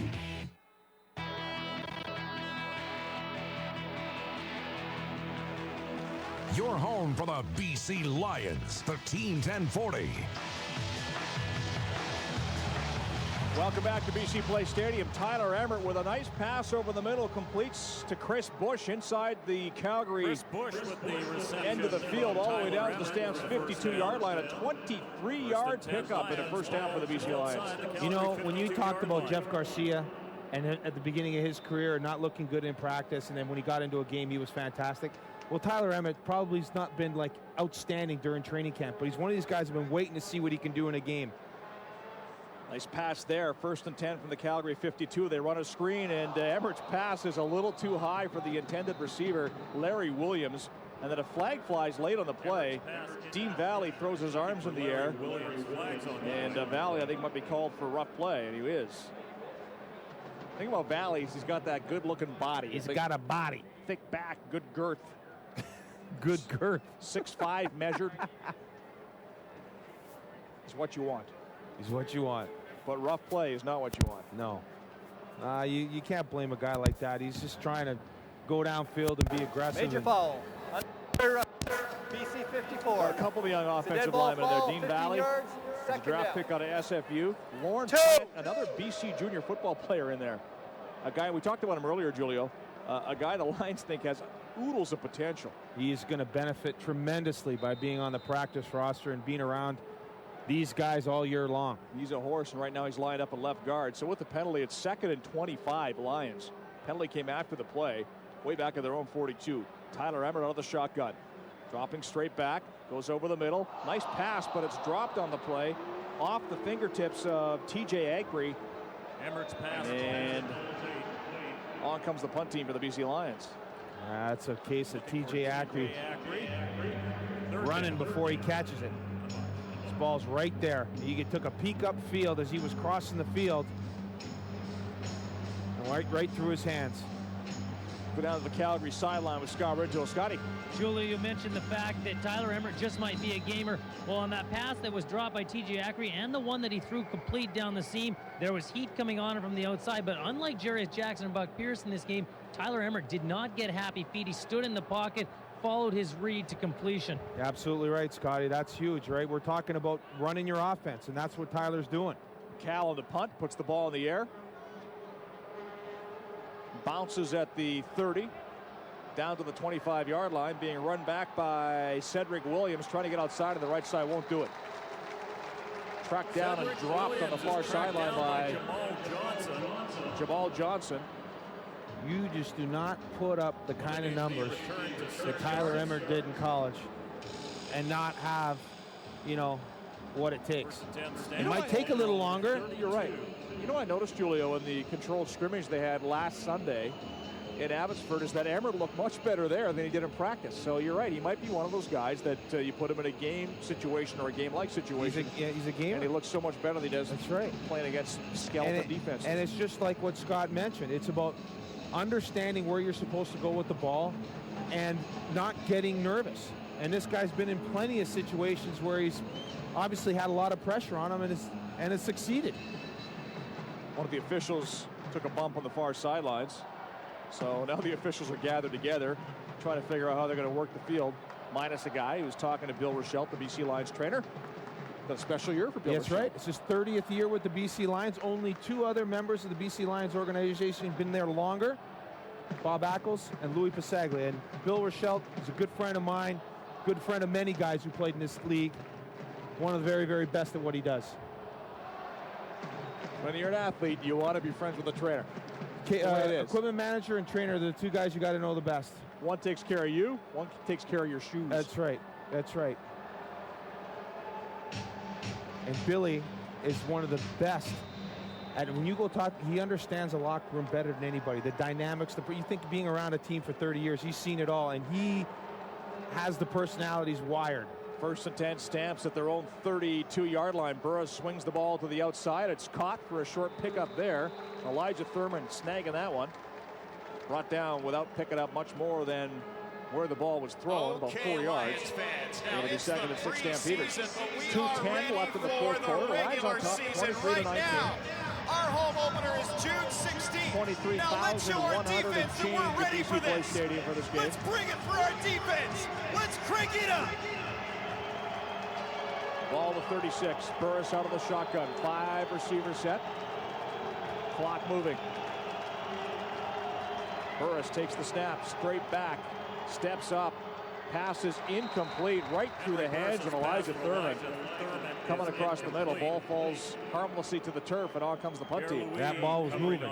And Henry Burris has got one of the strongest arms in the Canadian Football League, and that little crossing route by Elijah Thurman was coming. He almost could take a little bit off that. Just let him run underneath it, but Henry Burris just gunned it to him. Burke Dale's on the punt for the Calgary Stampeders. Wiley King. Jesse Hendricks back to return for the BC Lions. Actually, it's Hendricks and Ramon Barber back to return this time.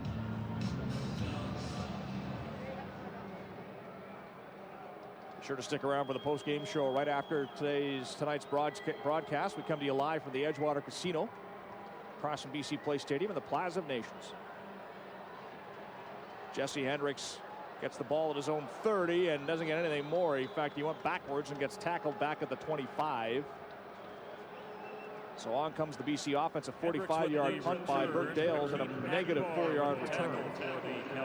And they're going to let Tyler Emmett play. I think the schedule was to have Emmett play midway through the fourth and then have Jarius Jackson come into the game and end it. Try to run that, maybe that 2-minute offense. But Emmett did enough in that series that he had that they've put him back into the football game. And it didn't help. They took a rough play penalty that drove him back. Otherwise, he was moving the football until that penalty came along. Emmett 1st and 10. BC offense from their own 25-yard line. Out of the shotgun, hands off the football, and that gets stuffed at the line of scrimmage. Nice play there by the Stampeders. Mark Kalist. Larry Williams, the carrier. Maybe a half-yard gain on first down. 1.5 minutes to go in the football game. What do you think so far? What are your impressions? Yeah, exactly. You know, I've seen something. Josh Bowden looked good, the 19-year-old junior out of the South Fraser Rams program. Emmett, you're right, looks better in game action than he does in practice. Thought Jarius Jackson showed some signs. So did Buck Pierce. Hard for us doing play-by-play to really pay attention to the offensive line. That's something you can do more when you get a chance to watch the film later, because you have to pay attention to the football. Yeah, initially too, though, it seems like they did pretty decent. Calgary got some pressure coming off the edge in the first quarter, but the line seemed to have fixed that. And you don't necessarily blame the O-line for that. There might have been missed blocking coverage by a back or a receiver too. 2nd and 9, Lions from their own 26. Emmett throws the ball out to the far side. It goes off the fingertips of the intended receiver and incomplete. Jerome Eason out there. It was incomplete, but the right spot. Yep. The right decision. And that's what you're going to look at if you're a coach watching the film afterwards. Was, sure, you can live with a bad pass, but is it the right decision? And that ball is in the right spot. Versus blitz, he got the ball outside where his coverage was, where his man-to-man coverage was, and throw just behind Eason.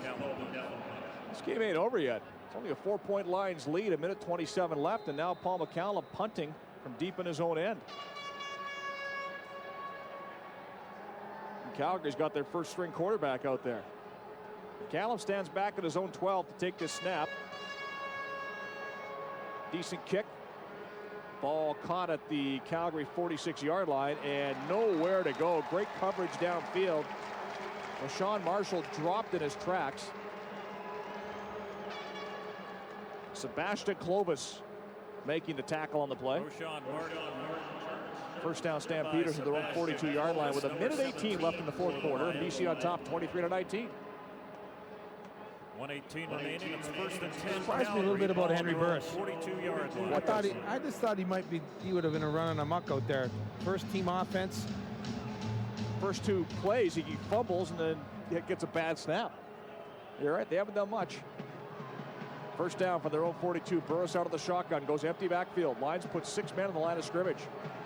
Flags fly. Burris completes it to Rambo over the middle. He's dropped at the 50 after he picks up 8 yards. I think Calgary's offside of the play. Pass is complete for Kenyon Nice Rambo. tackle, by the way, by Markeith Knowlton, who brings down the speedy Kenyon Rambo.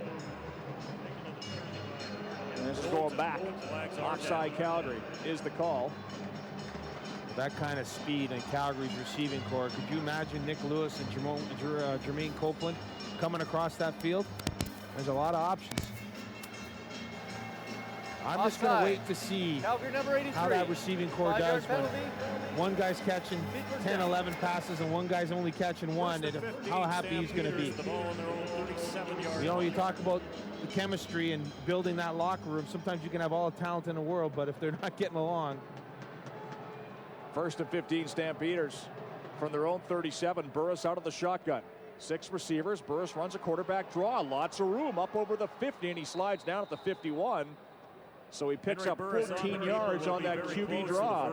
On the Calgary sideline, here's Scott Rintoul. Scott? Yeah, guys, I'm actually on the far sideline now with the BC Lions. Bobby Singh telling me that the reason Sherko Razuli is walking off with Naughton McKay-Losher's pads is because Naughton McKay-Losher's wife just went into labor. He's just left the stadium. She's going into labor right now.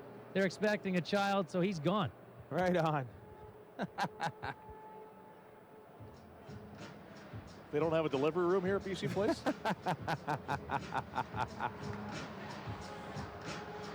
Good for them. So does he like go out? Does he go to the hospital in his football pants? Well, he'd probably get a quick sweaty T-shirt. Get a quick change. Put track pants on, away you go. Second and short. Stampeders. Your wife's not going to notice. You're right. Flag flies. Burris runs a quarterback sneak. Looks like he has the first down, just shy of the midfield stripe with 1:02 left in the fourth quarter. Although you don't want to give her another excuse to yell at you, do you? No, that's right. When a woman is in the throes of labor, you're already the scum of the earth. Yeah, you should might as well not say smell like anything. it. Offside. BC number 94. Offside, BC 5-yard the call. penalty. First down. So the Lions, not that, you want to win. It's preseason football, though, and it's more about evaluation. But as far as the score goes, they're only up by 4, and there's still 1:02 left. And Calgary's now pushed the ball just inside the BC side of midfield. First and 10 Stamps, BC 53. Burris works over center. Joffrey Reynolds in the backfield. So is Wes Cates, 4-receiver set. Burris, play action, under pressure, swings the ball out for Reynolds, a little too far and a little too low. It falls incomplete. Henry Burris swing pass. Henry Burris had a man in his face. Doesn't click with Joffrey Reynolds. Second and 10. Matt Kirk, one of the players picked up in the Ottawa dispersal draft, in the face of Henry Burris, forcing him to throw that ball a little quicker than he wanted to. You're right, though. Burris he hasn't looked that sharp. No. Especially when you consider BC's playing a lot of their third and fourth string guys on defense. Mentally, the starting quarterback, if he's not going to start the game, he's done. He's gone mentally. Because he's standing on the sidelines this preseason. You just don't have the right frame of mind when you get in there. Second and 10 Stamps, BC 53. Stamps look like they were offside. Flags fly. Burris throws the ball downfield to the near sideline. And a great play coming over the top to knock the ball away from Darnell McDonald was Ramon Barber. Nice play to swat that ball away from McDonald. Flags are down. The Stamps were offside, but the Lions will decline because it'll be 3rd and 10. BC offside. Wow. I think that right end was a guy who jumped. Yeah, he might be and right. I don't know whether or not he forced the tackle to move, but a good play. Well, I thought the slot backs were offside for Calgary going crossing that line early, but call it on BC, so it's 2nd and 5 Calgary from the Lions 48, 51 seconds left in the fourth quarter. BC nursing a 4-point lead. Nice play by BC 48-yard line. Ramon Barber coming over the top. Knocked that ball away. Burris out of the shotgun on 2nd and 5. Empty backfield, 6 receivers set. Lions put 5 on the line of scrimmage. They bring him. Burris rolling out to his right, throws over the middle, passes complete for the first down to the BC 37-yard line. Elijah Thurman with the catch. 11-yard pickup. You see that strength of Henry Burris. He gets flushed out of the pocket, going to his right. And then as he starts attacking line of scrimmage, he throws across his body which is so difficult to do as a quarterback and something they teach you not to do. But when you got that kind of strength in your arm, he's able to zip that ball into Thurman. 44 seconds left in the fourth quarter. First down, Stampeders, BC 37. Lions were offside again. Burris with a free play. Has a man open, and it's overthrown as Darnell McDonald. I don't know if he lost the football. He didn't look.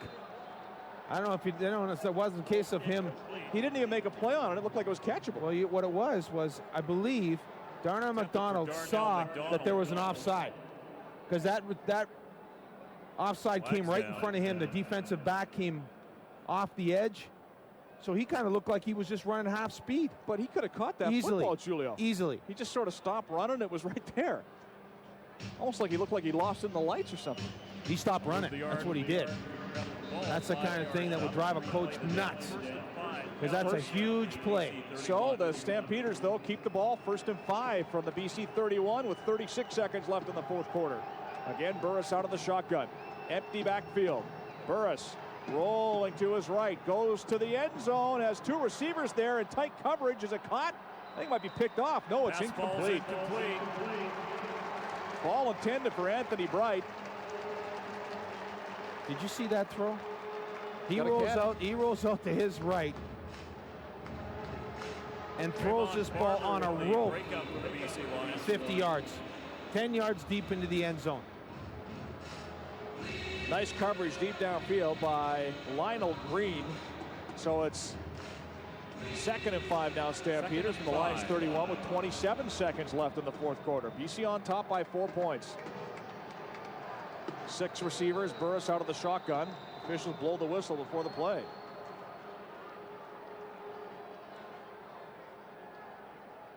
Wonder if Henry will run that, spread that field out. He's been running that quarterback draw right up the middle. Seems that the Lions are forgetting that they've got to keep a guy inside to spy the quarterback. Play is under review. There is a review on the field. It looked like it may have been an interception, but you review? I think because we're inside the final couple minutes, Julio, it's reviewed from above. That's exactly right, as they say. So you don't have to call for a review. Either team doesn't have to call for it. It happens automatically. Is it inside 2 minutes in the CFL or 3 minutes, Julio? I believe got a whole big rule book here on instant replay review. I'll figure that out. What my nighttime reading is going to be. In the last 3 minutes of the second half and in overtime, all instant replay reviews will be initiated by the replay official in the league supervisor's booth. There you go. And that's what they're doing. 27 seconds left in the fourth quarter. BC 23, Calgary 19. Stick around for the Toyota BC Dealers post-game show from the Edgewater Casino. Brooke Ward hosting. Julie and I will make our way over there. We'll talk to Wally Buono as well. Interviews from the field. Thoughts on the game. A look ahead to the final preseason game next week in Calgary. Lots more to come. Burger King BC Lions football from Vancouver on the Lions Radio Network. Officials trotting back onto the field. That was quick.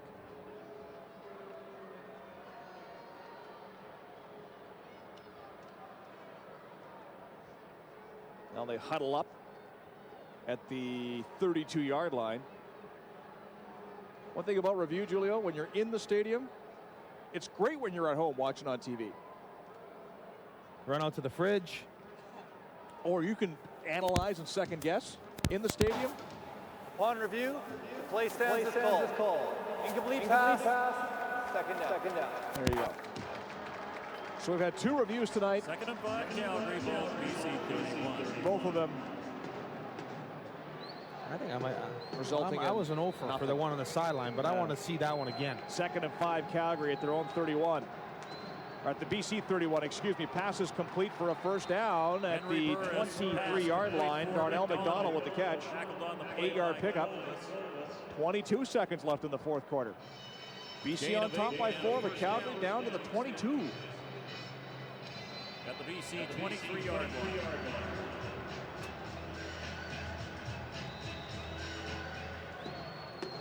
Burris out of the shotgun again. Clock is rolling. Bad snap. Burris able to pick it up. Under pressure, though, and he's sacked on the play.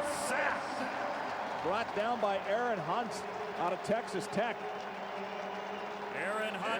That line sack brought to you by Purelator, the official courier of the BC Lions of the CFL. The second down and 18. Calgary back at their own 30, but time is of the essence. 13 seconds left. Burris takes the snap. Clock rolling. Burris has time, goes towards the end zone, and it's caught. Great catch by Kenyon Rambo over the top of the BC Lions defensive back. He brings it in. Markeith Knowlton with tight coverage. Rambo went over his back and caught the football. Do you see this throw? Touchdown, Stampeders. This is sickening. Henry Burris just this ball is not 10 yards off the ground, and it traveled about 50 yards.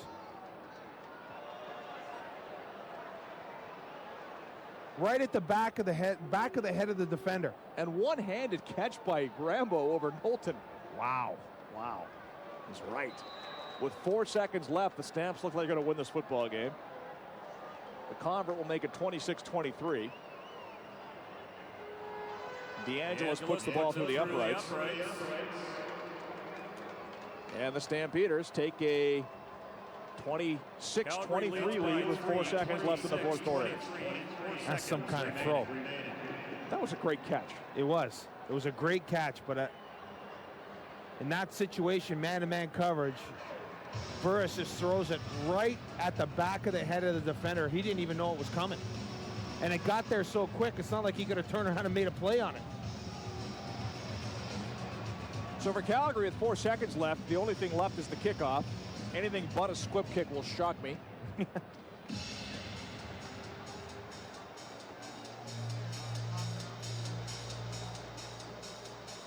So when you're the BC Lions, Julio, in a game like this, you want to win, but is it really that disappointing to lose a preseason game? No. There's no question you want to win. The BC Lions, but at the same time, past coaches, players, and staff, you always hear, hey, we're evaluating talent. Like it's not like the Lions changed their lineup and try to put their starters in at the end. They went with the guys that they had. It's all about evaluation. And winning and losing is sure it'd be great, but I don't think Wally's going to lose any sleep about it. Sandro DeAngelis tees up the football at the 35-yard line. Lions put Eddie Linscomb and Wiley King back on kickoff return. I'll be surprised if the ball gets that far. With 4 seconds left in the fourth quarter. Oh, they booed it. They put it deep. Wiley King from his own 20-yard line. 25 to the 30, 35. Tried to lateral the ball, but he gives it away to the Stampeders, and that'll do it. As he shovels it right into the hands of Wes Cates, who's tackled. And the game's over. BC Lions Calgary Stampeders 26. looked like they were in control, but the Stamps get a touchdown with 4 seconds left to win 26-23. BC Place Stadium. Let's go back down to the sidelines to Jeff Leyland. Jeff. Thanks, guys. Down here with linebacker Javi Glatt. Obviously, a win would be nice in the preseason, but still a chance for everyone to shake off some of the rust. What do you think tonight? Yeah, you know, there's some good stuff, some bad stuff. I think as a whole, you know, there's a lot of positives. Winning and losing, you always want to win when you put on the football pads and on the field, but yeah, I think there's a lot to build on here. A lot of bodies on the sidelines, maybe more than 60. A lot of fans in the stands. Does it impress you as a local guy, 23,000 for a preseason game? Yeah, I'm happy. And, you know, I'm really happy. We have the greatest fans in the league, bar none. And it's awesome for them to support us. I know it's probably a little drawn out and boring at sometimes, you know, than a regular game. But you come back on first game against Saskatchewan, it's going to be hopping. Quickly talk to me about, I think this is going to be your year. You're having a great camp. You did. This is your chance to slide in at middle linebacker. How do you feel? You just want to build off that camp, I'm sure. Yeah, I feel great. You know, I'm very happy with how the game went. You know, this obviously can improve, but I feel like I did what I needed to do tonight, and I just got to keep improving. You know, it's been a steady progression from last year. You know, I played quite a bit last year. I thought I had a really good year, so I'm just hoping to build on it and have a solid season. Javi Glatt, one of the great guys in football. Back up to you, Rick. Thank you, Jeff. Lions lose to the Stampeders' first preseason game, 26-23, the final score from BC Place Stadium. Lots more to come. The